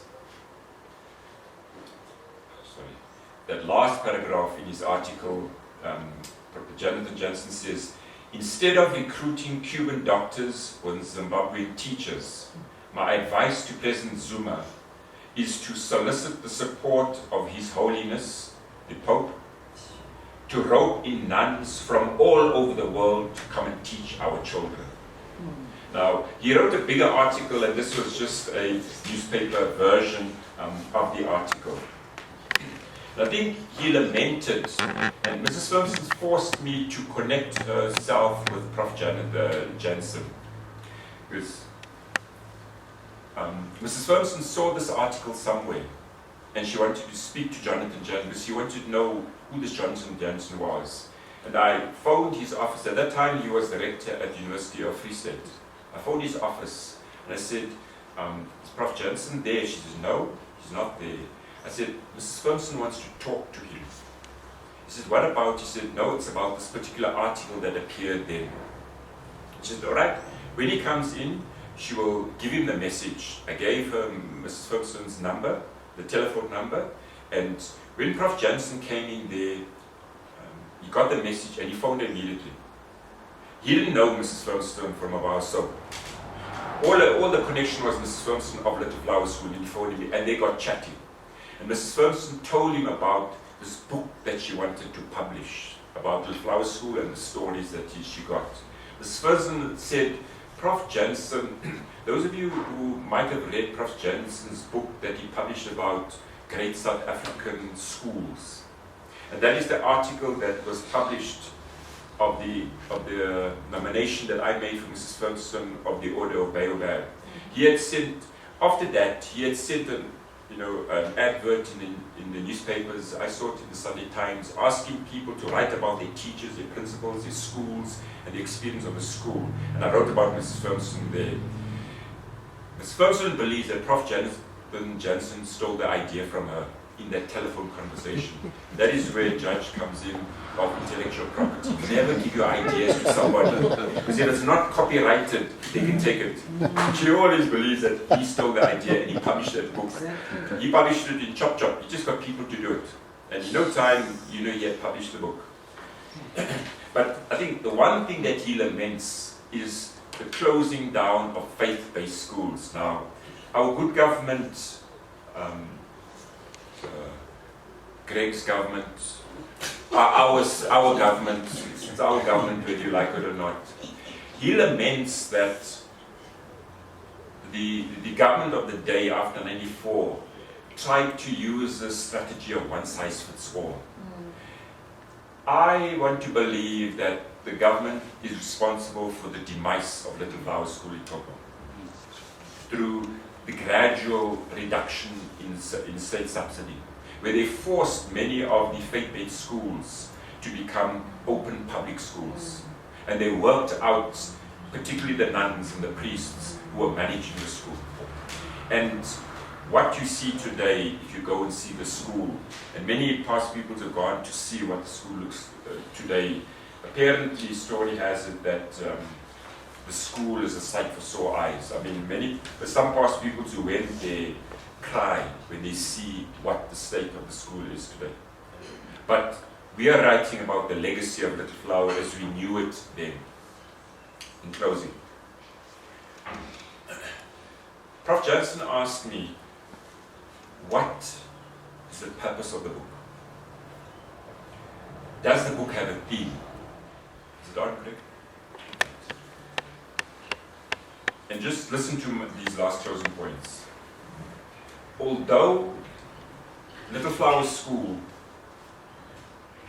designated the school through its apartheid laws for colored children only, Little Flower School never turned a child away. When you talk to Mrs. Ferguson, she will tell you the stories about the children, whether they were white, whether they were Indian, or they were African, who were at the school, this colored school. And Little Flower School never turned them away. However, she will tell you the stories of how the inspectors, and most of the inspectors at that time were white inspectors, to use the common terminology, screwed Sister Nuncia and Mrs. Ferguson for taking in these kids. The inspectors, when they realized that the school is taking in other children, they told them, you must get rid of these children. And Mrs. Firmstone pleaded with the inspector, please, because apparently the register should be kept with your name and your population group. And the inspector at that time wanted to see the population group, so that when he comes and does inspection and all of the books, they had to get rid of the Indian colored, the Indian whites and the African children. And Mrs. Firmstone would plead with them to please keep them there. Mrs. Firmstone was in charge of this register, and against the name of all these children, she would just write colored. But an inspector would call children out. He'd almost do like a sample. And he'd call the children, because he wants to see, you know, South Africa, when you see a child, you say, hi, that's Indian, that's African. He'd call the children out. And he'd say, Mrs. Firmstone, what is the children, what is that child doing here? Why have you got colored against her? And she would plead. And the inspector says, please, Mrs. Firmstone, you know, just carry on, but please, you're going to get me into trouble. I haven't seen anything like that. Number 2, the overarching ethic of the school was that poverty and hardship would not be barriers to education for any child. Number 3, they were hell-bent, this is the teachers, the nuns, they were hell-bent that they needed to teach, they needed the pupils to learn, they needed the pupils to read, and they needed the pupils to learn how to learn. Number 4, that education is a precious gift that no one can take from you. Number 5, in the Western Cape government, they've got this slogan and they put it up at the entrances of schools today. They say, enter to learn, leave as leaders. And I think that was the ethos of Little Flower School in Togo. Another one, this manuscript is a success story in education. And I think a success story that actually can be replicated even during our difficult times. It also says that a teacher must be respected and cherished by everybody, the learners and the parents and the grandparents. And lastly, and if all these other things fail, I think the relevance of the book is hopefully that it seeks to inspire high school learners today to still choose a career in teaching, despite what they might be experiencing today. But to all of us, and to even those who didn't have so good experiences of Little Flower, if none of this resonates with you, what we have to agree to, and maybe the judge can make a ruling after this hearing, that Little Flower School provided us with an alternative, and actually, in retrospect, a good alternative. But one or two things about the book, and I think we can break then, yes, right? And then I'm going to show you the other slide presentation that shows out the book.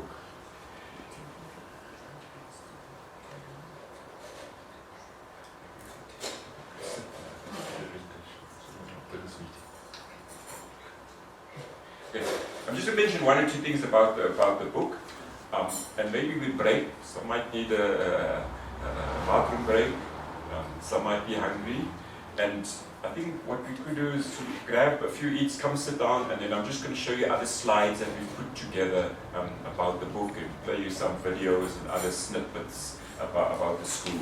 You'll see that the book, well, for those who haven't seen the book, this is the book. I didn't even open the box. Yeah. Wasn't that good? You're very good that you didn't open the box. This is the book as we have it today. When you open it, you'll see that it's in one color only, black.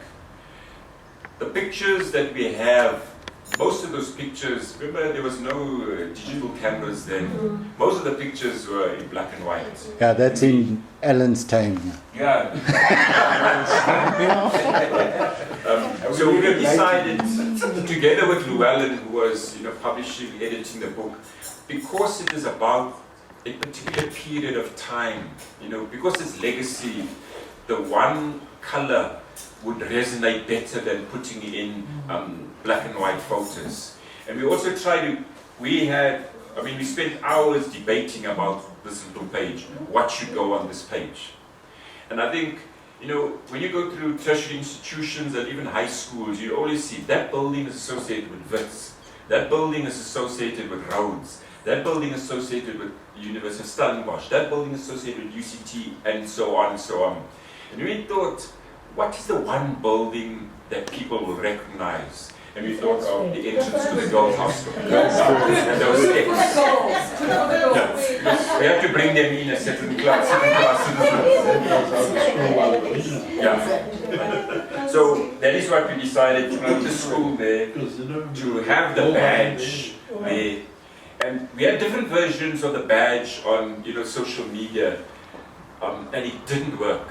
Until Eileen said, I've got an original badge back in Germany. She still got the original badge and she sent it to me. But unfortunately the original badge, as the badge was sewn on, all the cotton was still in there. And when he put it well and said, there's something wrong with this badge. It's got the cotton threads in there. And we had to get a graphic artist to actually fix it and to cut out those cotton threads. Because we said, number one, we need a title. Number two, the badge has to be there. A building that everybody recognizes there, and the main author should be on there as well. And that is eventually how we came up with the school. The last point, the title. Yeah, we spent hours on this thing. Just as judges hopefully spend hours in writing their judgment. We spent hours, what should be the title? And eventually we came up with a legacy built on stone. Where did the stone came? Much of the school, and this is the reminiscence of Mrs. Firmstone, much of the stone comes from the surrounding Aikoko area, which, particularly the girls' hostel, they actually built the hostel and many of the other buildings out of the stone. Then we came up with this title, A Legacy Built on Stone. It's both has a literal and a figurative meaning to it. Right? So, just once again, thank you very much that finally we came to this. The last story, sorry, the last one. When I had to travel to Maritzburg to show Mrs. Firmstone the final draft that more or less looks like that. And she was happy with it. And then she said, I left it there because she was sleeping. And I left it there for my sister, Dorothy, who wouldn't know as Dorothy Doof Doof. Some of you might know her. That was her nickname. She and Avril Cock took it to her. And she saw this book. And I said, leave this final draft with her. Because if she's got any changes, just phone me and maybe make changes. And Mrs. Ferguson says, she told Avril, she said, Avril, just put the book under my pillow, because tonight I want to sleep on it. And she put the book under her pillow. And she slept the night with it. And I thought, oh my God, when my sister phoned me and told me about it, oh my goodness, must have booked my ticket for the funeral. But somehow, I thought Mrs. Ferguson would close her eyes now. Because she was ill. Fortunately, she saw the final draft, and everything else is now history. Thank you, guys. We're going to take a break, and then I'll show you a few slides and videos about this. Okay. Yeah, well done. The site is virtually, let's say, very, very bad. You can't see. So I'm recording it so that you can actually at least listen to it. Oh, okay. Because from here I'm going to go to Maritzburg to play this for her. Wow. Okay. So.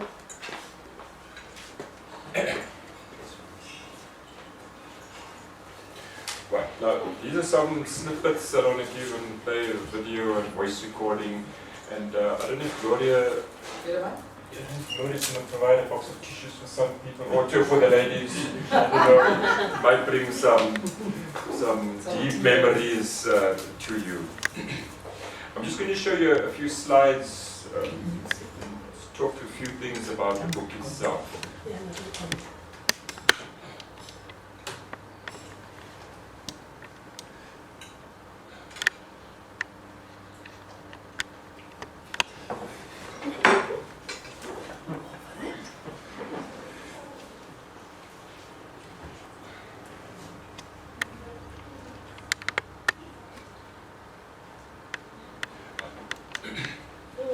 We wanted Mrs. Firmstone's picture on there, and that is the person you remember. I'm sure many of us will remember you. Those who haven't seen her for a long time, the two don't match. Right? When I showed her this design, I saw immediately, just as I spoke about the e-book, I saw immediately, there's no way that I'm going to ever get past it. She didn't want a photo on there. But she said, the book's not about me. Said, oh, no, let's stay friends. We remove the photo. That is the photo, that is the cover we eventually came up with. That is the signature that you will possibly recognize somewhere. Now, there's an interesting story about her name.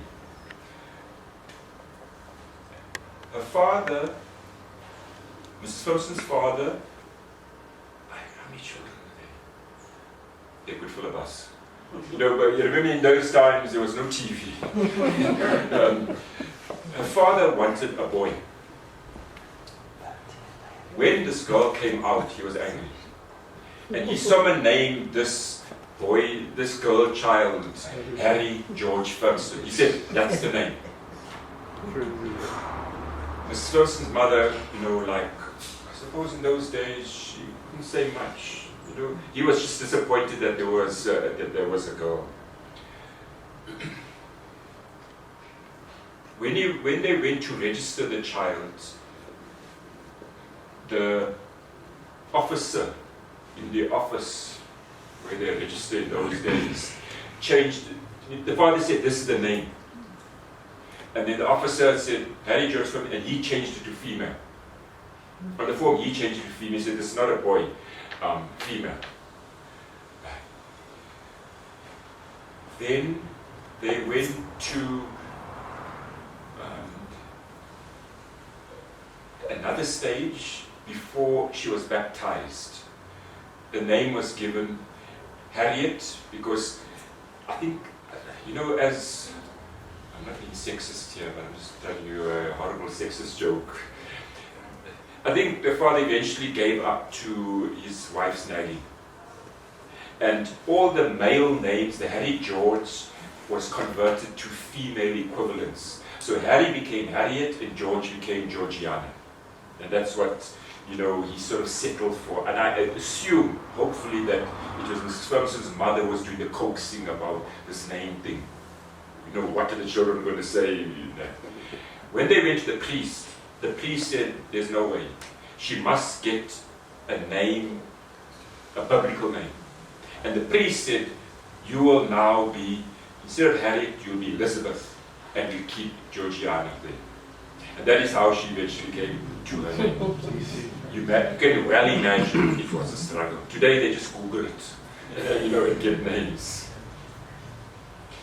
There's a picture, it's not in the book, and I thought there's a smart picture. This was Mr. Firmstone's car in those days. I'm quickly say about him, but you'll read it in the book too. The Plymouth. The Plymouth. It looks like an horse. Mr. Firmstone was farming in the Newcastle area. And Mrs. Firmstone, somebody was talking about it, that at some stage, Mrs. Firmstone was sent with the girls in the train back to Joburg to accompany them back to Joburg. She was put on that train to go and she'd come back. And on this particular day, because she had family in that Newcastle, Igogo area, and she jumped off there like for the weekend. And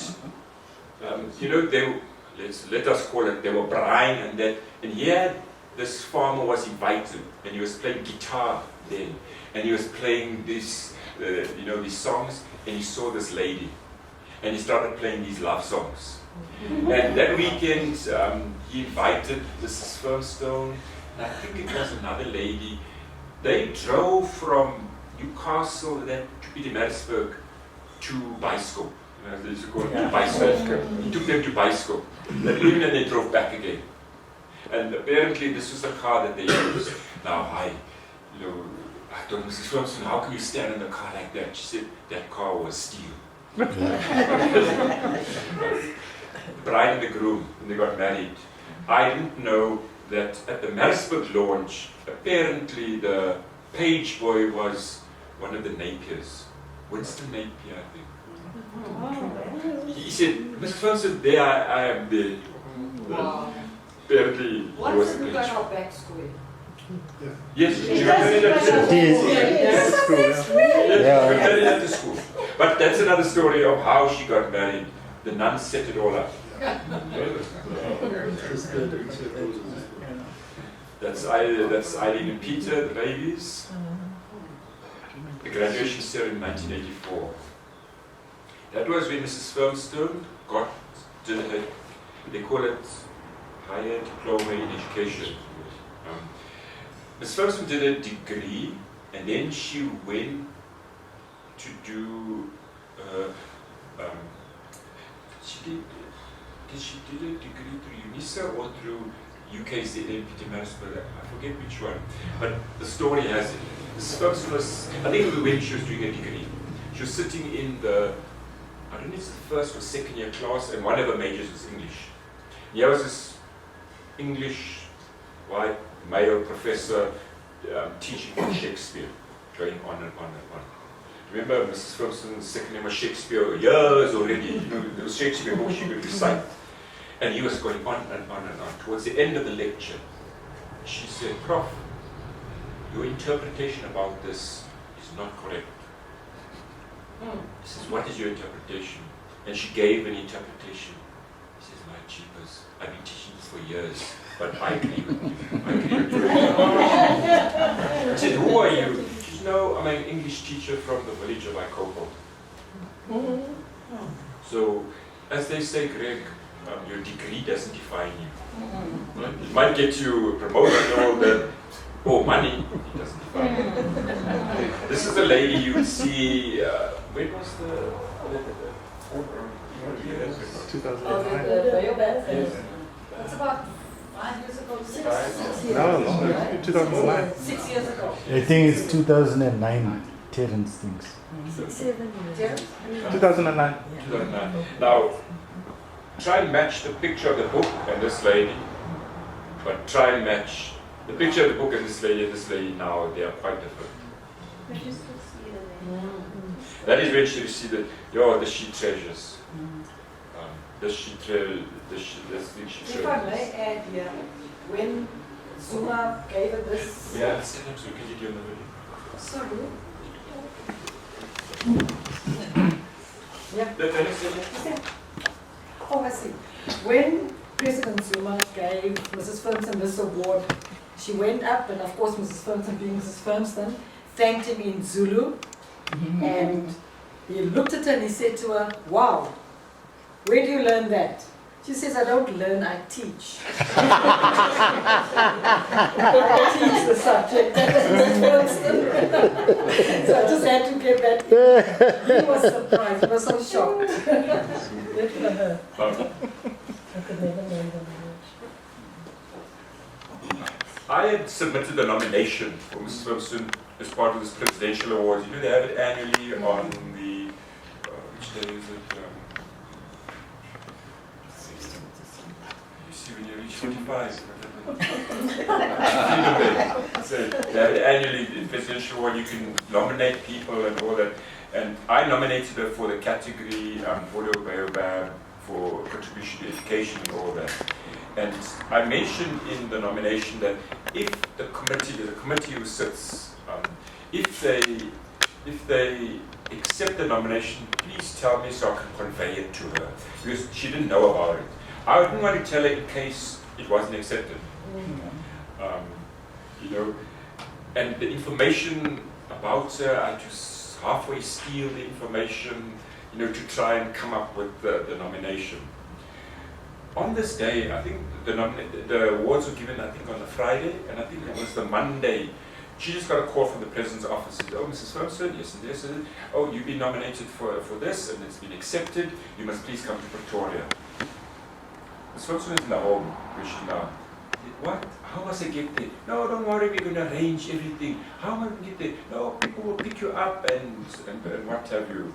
You can bring one other guest at the cost of the state. And Ms. Ferguson said, "Winston, you must come." I said, "No, Ms. Ferguson. Invite Eileen to come." And Eileen flew down, you know, especially for this, and the rest is history. Were you Mistress's boy? I thought Ortiz was. Now it sounds different now. Actually, I wasn't.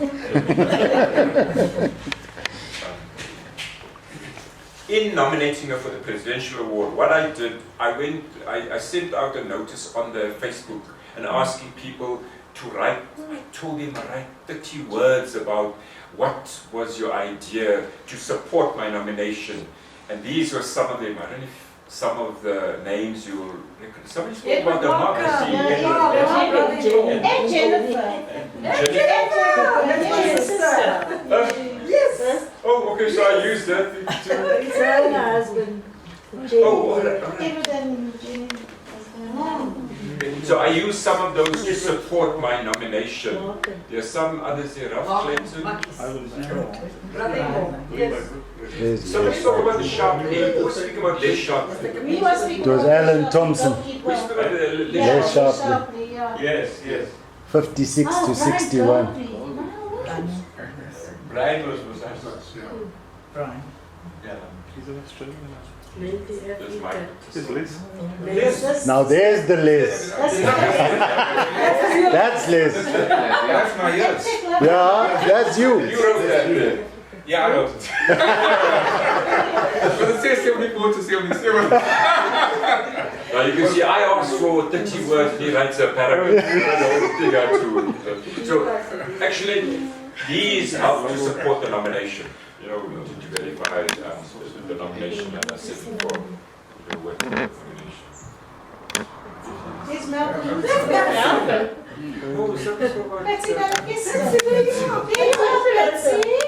Melvin Woods. Wow. And there's my brother, he also wrote. Second one. Oh, Herbie.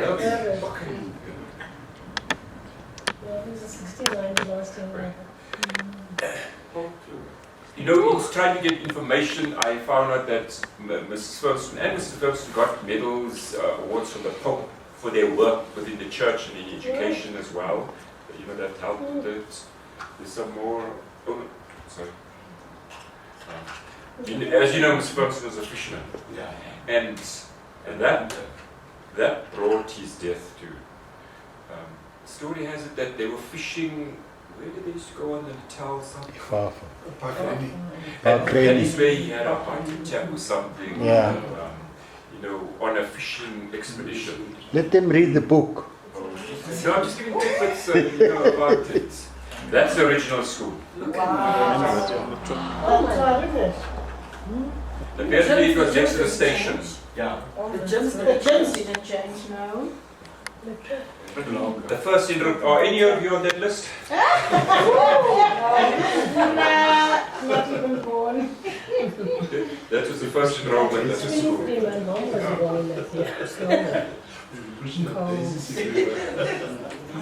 From the trap to the flower. Wow.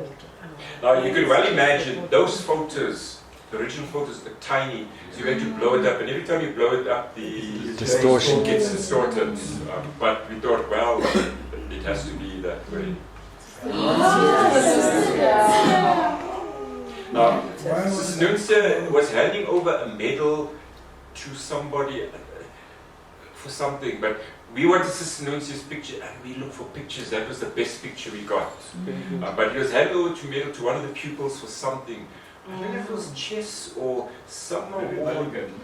No, there was a but anyway, Winston. Stephanie.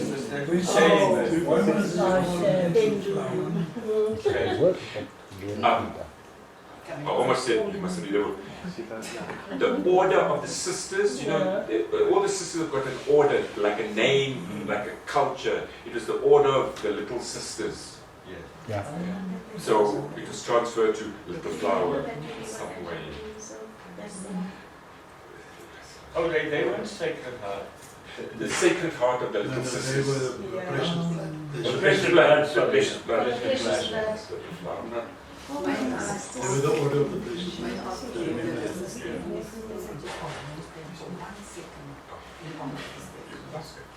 Can we please, Sister Stephanie, can we all just stand up for 1 second and just remember the horrible, horrible death she had?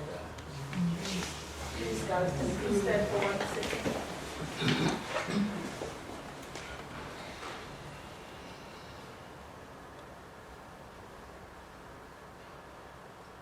Thank you. Victoria, do you remind us about it? Sisters. Everybody might not know about it. Okay. You may not know about it, but Sister Stephanie was murdered in the most horrible, horrible.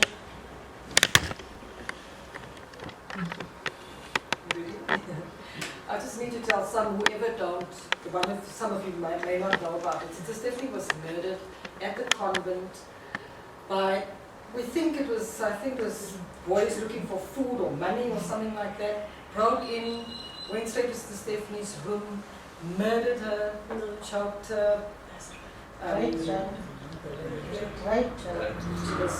She was sexually harassed, and she suffered the worst death that anybody, that she did not deserve that. She was a wonderful, wonderful person, a woman with good memory, a woman who served our school, who served us.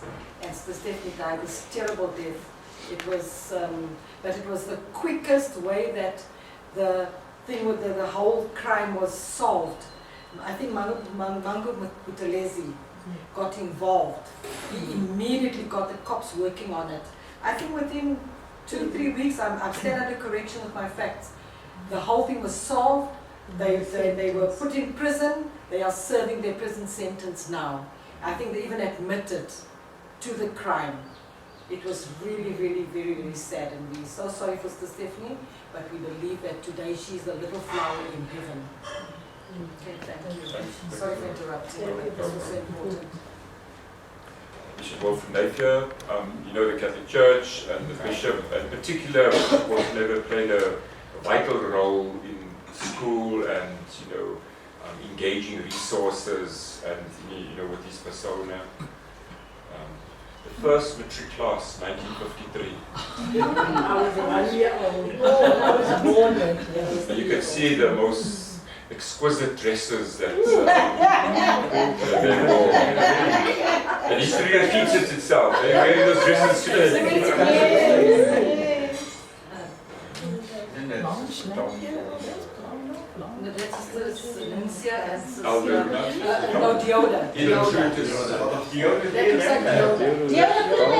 No, it's not Deodar. It's Sister Cosmo. No, Sister Deodar wasn't there. Yeah. Yeah. It looks like the first matric class. There's only girls. 7 of them. Girls only. Where the boy? Yeah, Sheila. The oral started there already. That's a needlework and dressmaking class. No, that's not Deodar. They like the French paper first. It's nice. Okay, soccer, a little flower, it's like the opposites of the same coin. Oh, Philip Woodruff. Cecil Smith. It's Cecil Smith.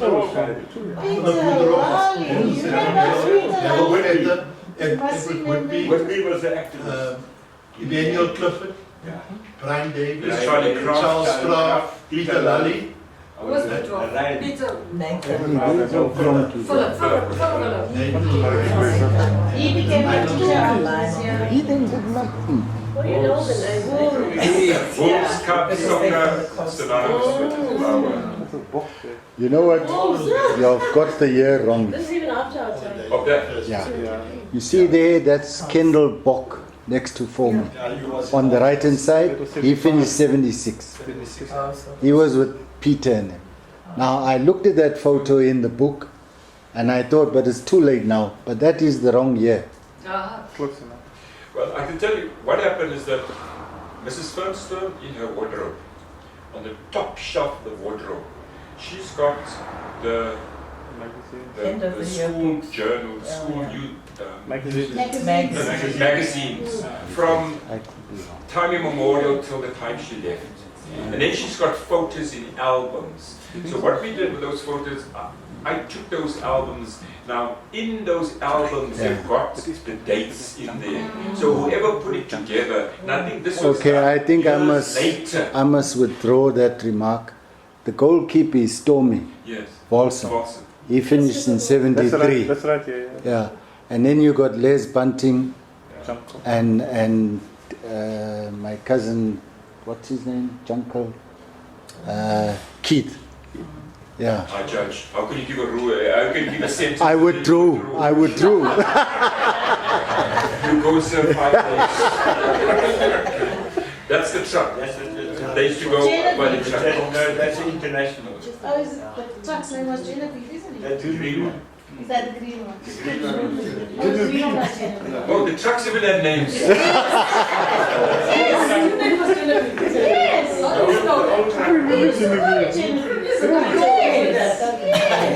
You got a good memory. You know, I think why we put this, you find schools today, extramural co-curricular activities are gone.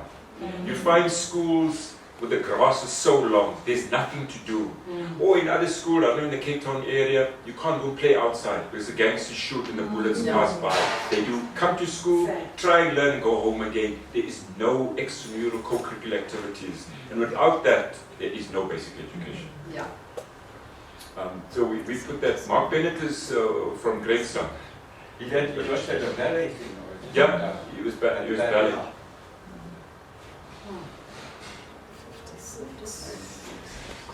Okay, so that's for the golden oldies who were there at that time. That's domestic side. Domestic side.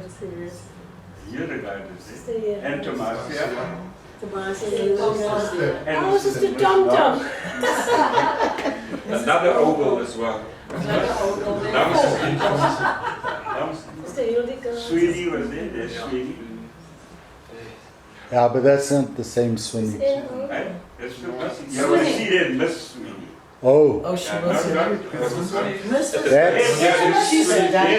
Doreen. That's Doreen Swinney, who's now at Ghana. The top is swimming. That's what was swimming. Yes. Yeah. Yes, it's you Gilly girls. Yeah. You call it Gilly girls. Let's go. Okay. And once again, extramural co-curricular activities. But that was us. Were you dancing? We did. It may not be the same thing, but remember we did international platform. Yes, this is not. No, it's not. It's not. I wasn't Dutch for that. Okay. There are pictures of International Day or something with flags of different lands. Yeah, but you don't want to talk about the flags in Ikopa. Eh? Remember, we were forced to sing the stem and whatnot. School started 61. I started in Ikopa. That's the lady that you know now. You recognize now. Mr. Firmstone is there. Is there a Miss Ogle there? Miss Elliot then. She was my. Yeah, there's. She was my study life teacher. No, I started Studied one. Churchy must be there. Miss Ogle. What was her name? Does anyone know? She asked me to speak English. Is it? Yeah. I couldn't speak a Walks word. every day to the shop. Who's this? Bent over with his walking stick. Very tall, man. Yeah, my father, you was on his You father. started in some. Yeah, yeah. Yeah, he still walks every day. Who's that? Uncle Harold. Swinney. Yeah. Okay, those are the youngsters now. None of you should be there.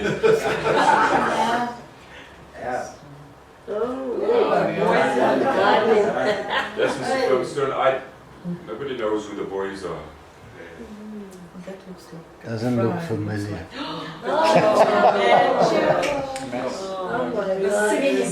Getting up early in the morning, or you're looking Now, I at remember, eyes still closed. that's what Greg, I said, I wasn't Mrs. Ferguson's favourite then. I'm a favourite now. Were you an altar boy? Saturday afternoon, because when I was in the hostel, I wanted to get away from that hostel because it was confession on Saturday afternoon. So, bell rang. When you ring the bell, boys, you can go to confession. Boys, girls, your sins are different. You go at different times. Go to confession. I am going away from this thing now. Just go and sat there in church, walk around the church, then walking down towards the hostel, past the dining room, walking down. And I said, oh, yeah, no, Mr. and Mrs. Ferguson mustn't see me. And walking down, who comes out of the flat? Mrs. Ferguson. I thought, oh, what's new trouble? They used to peep through the window. I'm not Catholic. And I knew she's going to ask where you come from. We're walking down. Winston, where do you come from? Miss Firmstone, I went to confession. Case closed. From this side of the board. Let's go. You see, there's a party in the church too. Even in the hall we want to That's the boys' hostel. We didn't know anything about This one is later. In Pattenham's time, you see, we had a stable. you had the stable. At the yours was there, and Mistress the flat was opposite. Yeah. Go down past the dining room. This here extends, so by Mistress, next to Mistress, you have now A dorms. Small doors. No, you've got F dorms, which is the matriculants, and then you've got A dorms, B dorms next to it, and under A dorm is C dorm. So that one there at the end is Pete. That's B dorms there, and below is the showers and the toilets.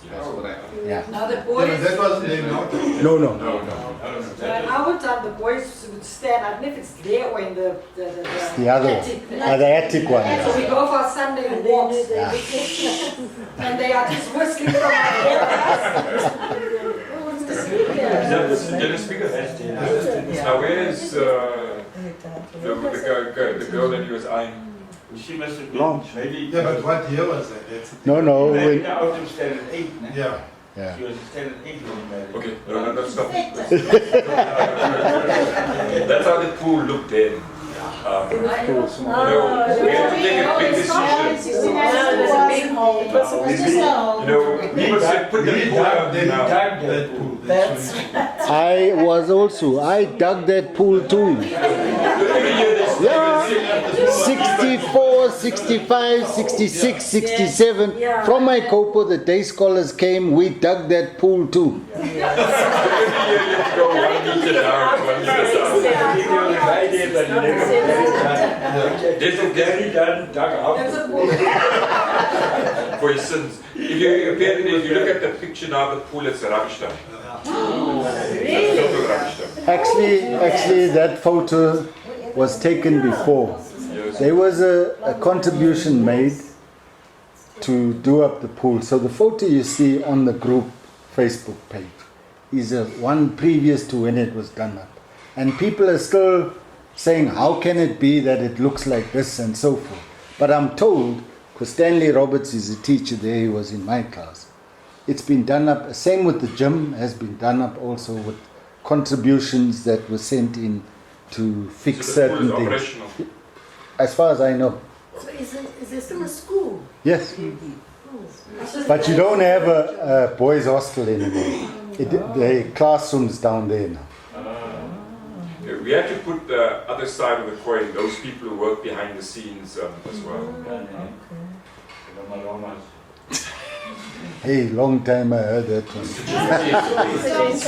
Or Soupy. For those who pray hard, pray for his comfort. He's got Alzheimer's for many, many years.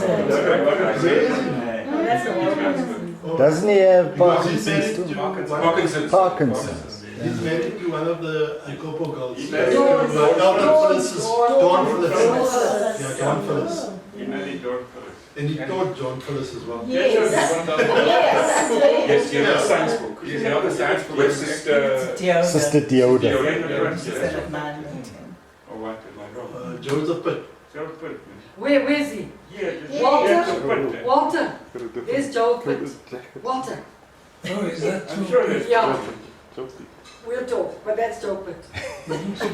When you open the book, you must show him. That's a family, the Oh my Marais family. God. All at the school at the same time. Oh, Marais.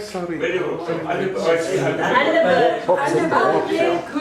Remember the only two brothers? We had one Jenny, boss, Ron, and Ella. who's the one in your class? They came to one. You're not from.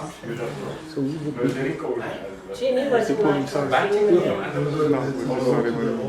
Yes. All of them. One of them. That's the front, that's the quadro. Here's our back square and the front square. But when But that's a new one at the bottom. It wasn't there when I was there either. We didn't have steps, yeah. No. We used to watch movies But in the what? back. When we went back, we didn't have steps. they had steps. No, the steps. The state has If you remember, The steps are there. if you remember standard 1 class, Yeah. the square, you had standard 1, Yeah. and you would walk up the stairs to go to the girls' hostel. Yeah. So you had stand 1, stand 2, But not up those stairs. not those. That's what I'm saying. It's not. The inside. Next to standard 1, on the inside, you went up there. No, That's, these stairs go yes. up to the dormitory. yes, this one, yeah, but it's new. But It's yeah. not the one. Yeah. It's not Yeah. it's new. Yeah, it was when we went for the For the reunion, the Oh, steps are there already. This is the back cover of the book. I don't know who's got the best voice, who wants to. No, but you read it. Let's just do that. That's the back cover. Now I want you to go to some live tidbits.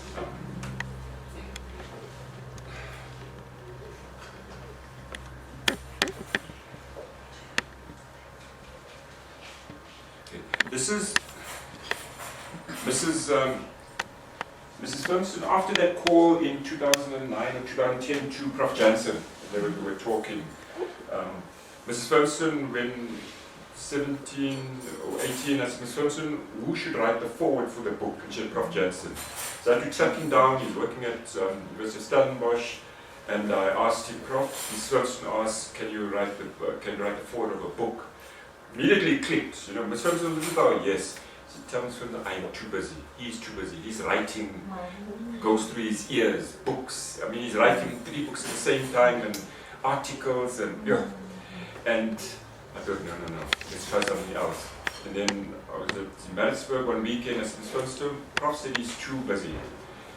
I suggest you ask him personally. I'll video it and I'll send it to you. And this is the video that. I took of Mrs. Ferguson. That's how she Dear Professor Jansen, from what I have read about you, subsequently spoken to you, I am now so impressed by all I know that I am asking you sincerely to write a foreword to a book which we have just produced on Little Flower School, Ikopo. Well, we were only in the second round. We went through 6 drafts. But then I sent him this video, and he immediately said, yes, I'll do it. No question asked, yes, I'll do it. And he did it. And you can read the lovely tributes that he wrote to Little Flower School.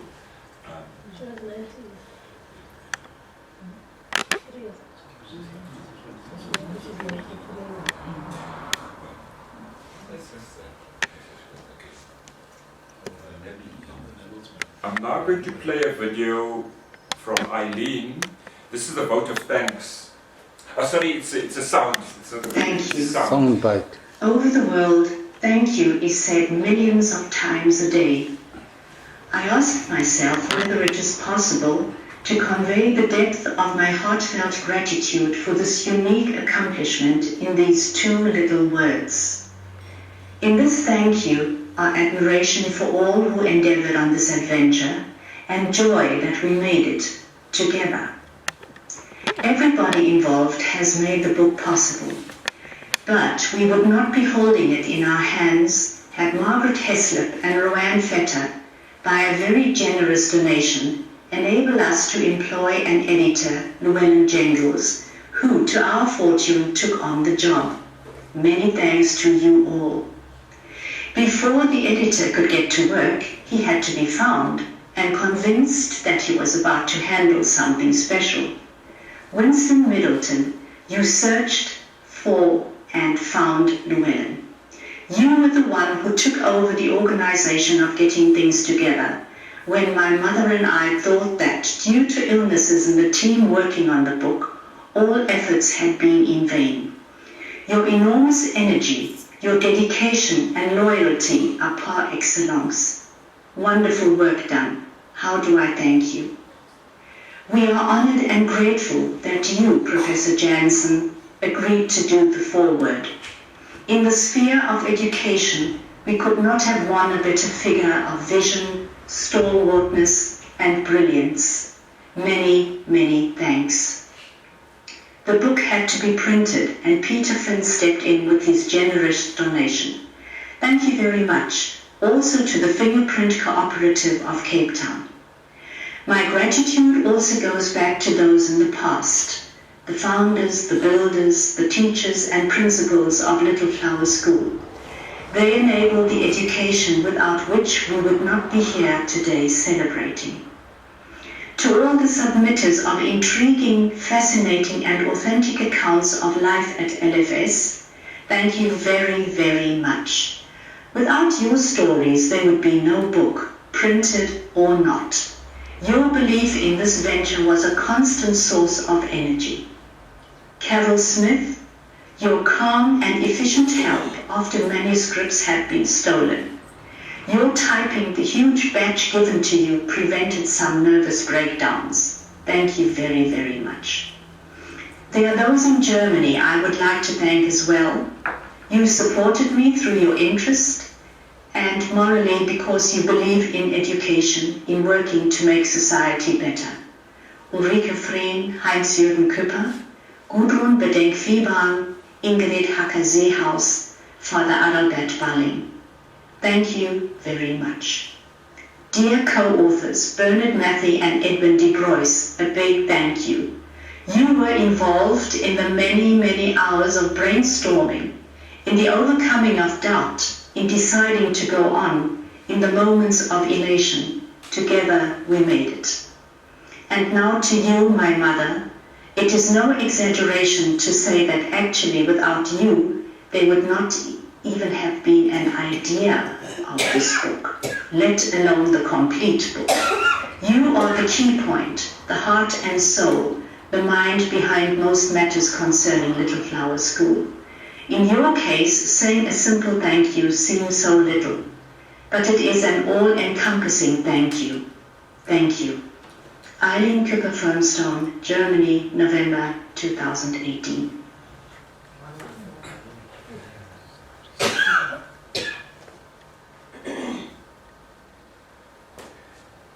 Oh, that is it. Allow me just to say a few thanks as well. I think officially I want to acknowledge my colleagues in my department who supported me in this project in various ways. Once again to Gloria for availing a home for this launch, Terence and Margie for assisting with the arrangements, and to all of you for taking time out to reflect and to engage in the past and to build out this legacy. We have copies of the book, can be bought for a cash price of 225 Rand, or you can do an EFT. For those who've prepaid, your books are available. There's been another thing floating on social media. Social media can be a powerful tool one way or the other, where person said, "Oh man, what's the use of coming to the launch when the editor, the main editor, Ms. Ferguson, is not there to sign the book?" Hey, and I wrote a reply and says, "Man, how do you expect an ambulance to drive from Maritzburg to Pretoria with a person who is very, very ill?" And I just, no, don't engage in the public about this. Let it pass by. But then I thought about it, sometimes they say, when somebody says something, even if you don't agree, try go behind the mind. That's what judges and magistrates do. Why did you kill that person? And try and look for mitigating circumstances. And I thought, maybe, that is what it's about. I mean, people came to Maritzburg. There were about 75 people in the Maritzburg launch in December because Mrs. Ferguson would be there. But it was touch and go. When I arrived Saturday morning, I phoned Mrs. Ferguson. Well, I've been phoned the week before that. I would phone her every night to make sure that she remembers about the Maritzburg launch. And every time she said, "But what launch? When is it?" I thought, "Oh, yeah, something is not quite right here." Saturday morning, I arrived, phoned Ms. Ferguson. "Ms. Ferguson, are you dressed?" "Dressed for what?" "I'm lying down." "How, Ms. Ferguson, it's the launch?" She said, "No, my body's too sore." I said, "Ms. Ferguson, people are coming not for the book. They're coming because you're coming here. You can't let them down." She said, "No, Mr." Mrs. Ferguson wrote out her speech about in June. She had written a speech, typed up everything. She said, "Winston, come and fetch a speech and you read it." I said, "No, I'm not going to read it. You have to come read it yourself." And I thought, no. So I drove down to the home. I went to the nurse in charge. Said, "Nurse, how is Mrs. Ferguson now?" Because I phoned her and she said she's not coming to the launch. They all knew about the launch, and that she's not coming. "Is she so sick that she can't come?" She said, "What? No. I spoke, this was a lovely nurse there. "Come." We went into the room. "Oh, hello, Mrs. Ferguson. Come. Which dress do you want? It's launch day today." Said she pull out the dresses usually. And I said, "What, Mrs. Ferguson?" Like, "Oh, what is that?" No, which dress? Are you going to put a hat on and what that?" And she said, "Come. She said, "No, I'm here." And she coaxed Mrs. Firmstone on and on. Come, you're going to go to the bathroom and that. And then when she was ready, when she came there, I said, "Man, I have to go to the hall. Somebody else is going to come and pick her up." So the nurse said, "Please, she must be there." She's not well. She must be there not for longer than an hour. I said, "I promise." She'll just do a speech and state everybody's names and she'll leave. So somebody else came to pick her up. We had started already, and then the lady walked in on a wheelchair, and 4 hours later, she was the last person to leave the hospital. So then I thought, the person who posted this thing, "I'm not coming here because nobody's going to sign it," and somebody says, "Hi, I've got a signed copy, you've missed out." I suppose that person was at the Maritzburg launch or somewhere. "Hi, you got a signed copy."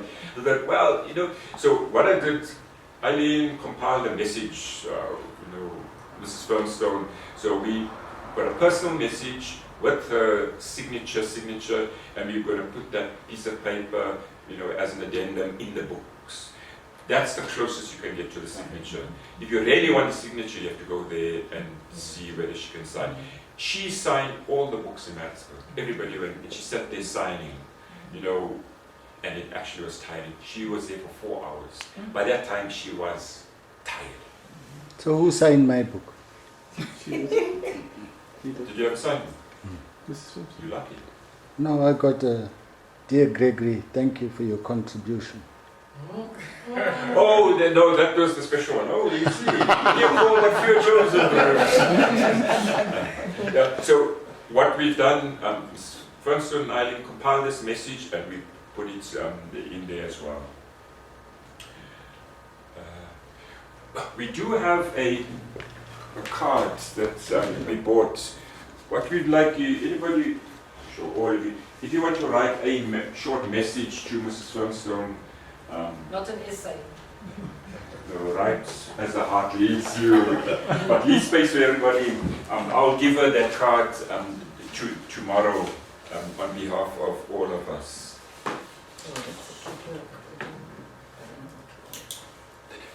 Right. We've got another surprise for you. Before that, Winston, few of the people that came a bit later for their names and who they are and when they were there. Yes. That's Give them the introduction, they're introducing themselves. Yeah. No, the register and introduction for those that didn't do it. The introduction, you can start. okay. There, who you are, if you had a nickname, Okay. the years you were there. Just Ready. Yes. I'm Veronica Moses. I was in Akoko LFS from 1961 to 1970. That is from Standard 1 Dormitory. Thank you. No nickname. No. You are lucky. I'm Patsy Williams, now Belakiston. I was in Akoko until 1969. That's it. You should have been here earlier. She's my sister. Bessie Andrews, a couple 63 to 67. You finished 78, I don't know when you started. Hi, I'm Farron Bima, class of 78. That's it. Okay. That's There's it. background to the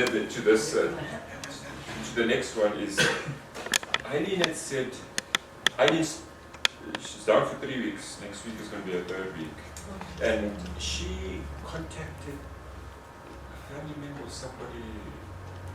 I think it was in the UK or so. Said, how can I entertain my mother? She spends most of the day with her. And this person says, but how can you ask such a silly question? Read her poetry. So Eileen was downloading poems and reads poems to her when she runs out of conversation. And on this one occasion, Mrs. Firmstone started reading poetry to Eileen. And this is the poem that she said, from start to finish, no books, no pages in front of her.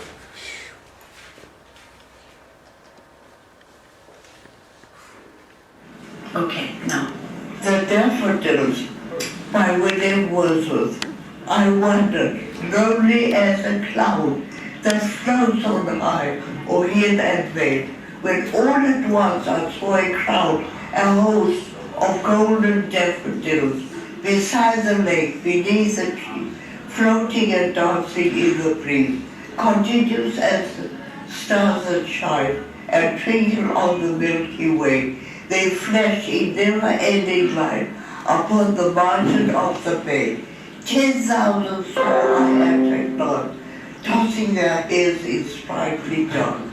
The waves beside them dance, but they outdid the sparkling waves in glee. A poet could not but be gay in such a jocund company. I gaze and gaze, but little thought what wealth to me the scene had brought. For oft, when on my seat I lie, in vacant or in pensive mood, they flash upon that inward eye, which is the bliss of solitude. And then my heart with pleasure fills and dances with the daffodils. I'll miss this. I can't even remember the first stanza. I love this poem. No, because we were going to videotape her, Winston, but then they said it's not possible, she's not well. Well, we were arranging to have a Skype session with Eileen, if it's good. I don't know whether we should call and maybe you can just do a WhatsApp call. Yeah. First check with Eileen first, how she Yeah, because I'm talking to Do all to the time Eileen. now. I said I'll phone her. Can we do a WhatsApp call with her? because she came out yesterday, was it? Could you do a video call? No. We don't have Skype. We don't No, have but Wi-Fi. on the Do a phone I can WhatsApp do. video. Yes. Yeah, I can, eh? The WhatsApp video, and you make Ellen speak to Eileen. Then when you make the phone, you press the camera. Cupid Ellen. See, I don't know. Now, who's showing me? See? Now what happens now? I just talk. I phone her. Yes, and picture will No, the children will tell you.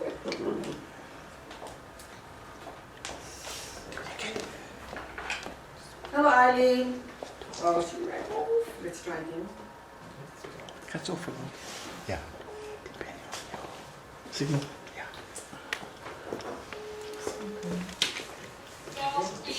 Hello, Eileen. I see you in curlers, but that's okay. Oh, why does it go off, Jada? I've got enough. ask if she then prefer You audio audio call. phone may not have. because if she's in colors, maybe she's more. Okay, her phone may not have. Oh. Because she's got this, just a temporary phone. But I just do a normal WhatsApp. Oh, there she goes. There she calling you. Hello? Look it up. Look, I'm trying. Yeah. Hello? I think it's dropping. Okay, there she goes. Hi, Eileen.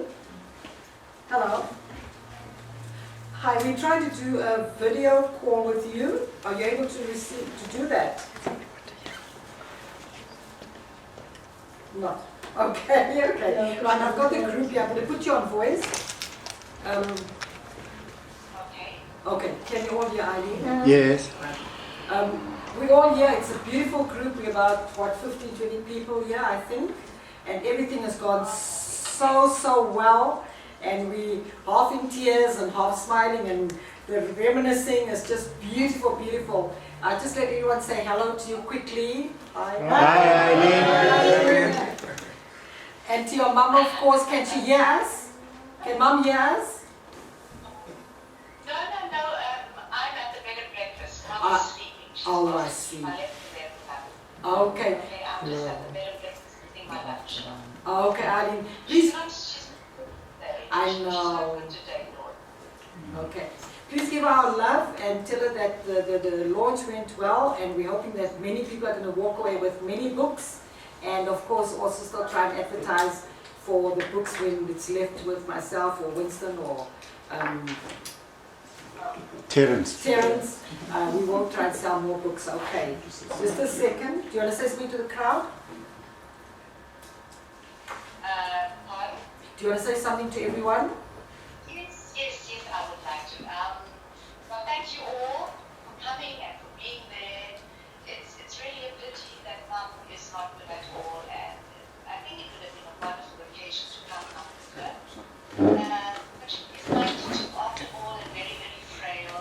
She has a good moments, and when I mention names to her, like all the wishes that have been coming in, it's surprising. She usually remembers each and every one, and she can tell a good story about them, and it's through the memory.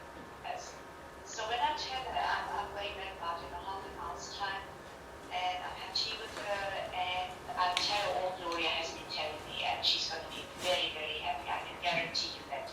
Once again, thank you very, very much. Thanks, Eileen. Thank you, Eileen. Bye. Bye. Okay, bye. Okay, Eileen. Thank you. Bye-bye. We'll speak to you later. Bye-bye. Yeah. Okay, I think that brings us to the end of our proceedings. Besides then just the book availability, Winston will make those available just now.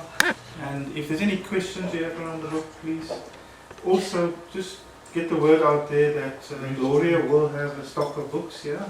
I will have a stock of books in Boksburg, and Margaret would have a stock of books further east, Westbound. So there will be stock available for those who want. Okay. Thank you very much once again for coming. Winston, thank you so much. You've done an absolutely amazing job, and I think it deserves another round of applause. Gloria, thank you for hosting us. Thank you for the lovely food, for feeding us. We really appreciate it. And thank you all once again. And a big thank you to you. Always Good a pleasure. communicator, kept in touch and so forth. Thank you so much. Thank you very much. Thank you. All right. Thank you. There's Good. plenty. For my sister Jenny, we wish you well. Thank you very much for everything you meant to us. God bless you. Bye. No, I'm not.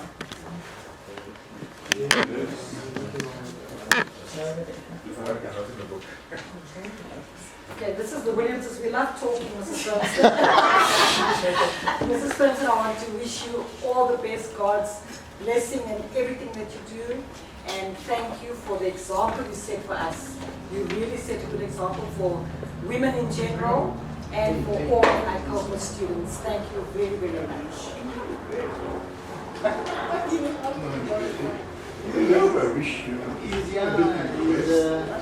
He's not doing too well, but he's all right. I saw him the other day. It's Patrick speaking. No, in Hardy. Oh, it has many moons. Yes, it does say. Tink kan write and put it quickly. I'll the video stop when I finish. I'm Mrs. Farmstone, this is Farron Bima here.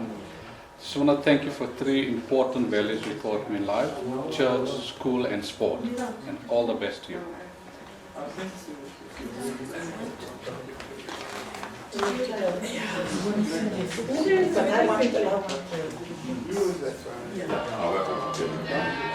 Okay. Oh, that was nice. What did you say? When did we see? Hi, Mrs. Thompson. This is Rona. Your birthday. Thank you so much for being positive my influence in my life. And I hope you do this well. God bless and God peace.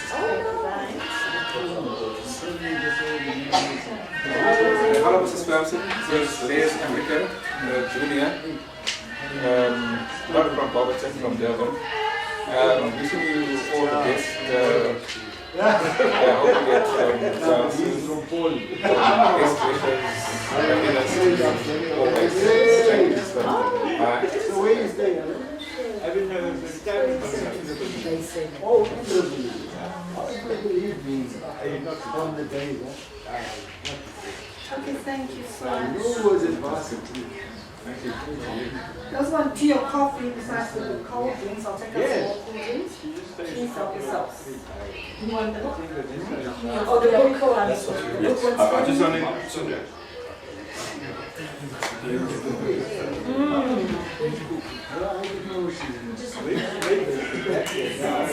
It was the daughter's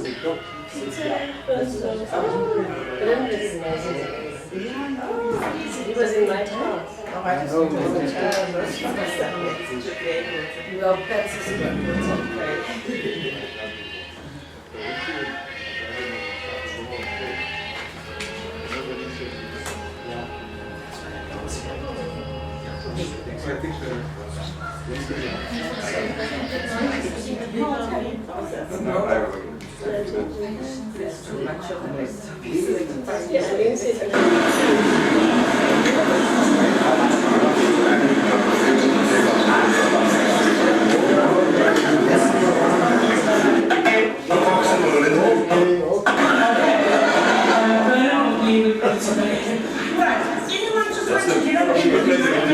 Launch video.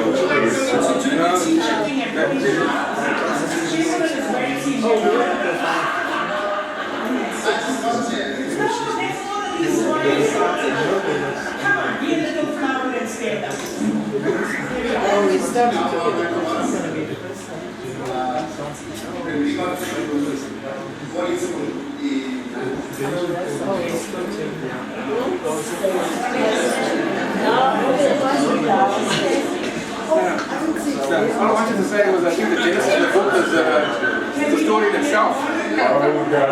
Let's capture that in the thing on video. It's basically like a special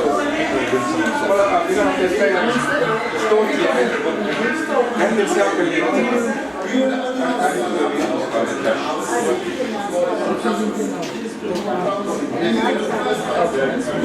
you.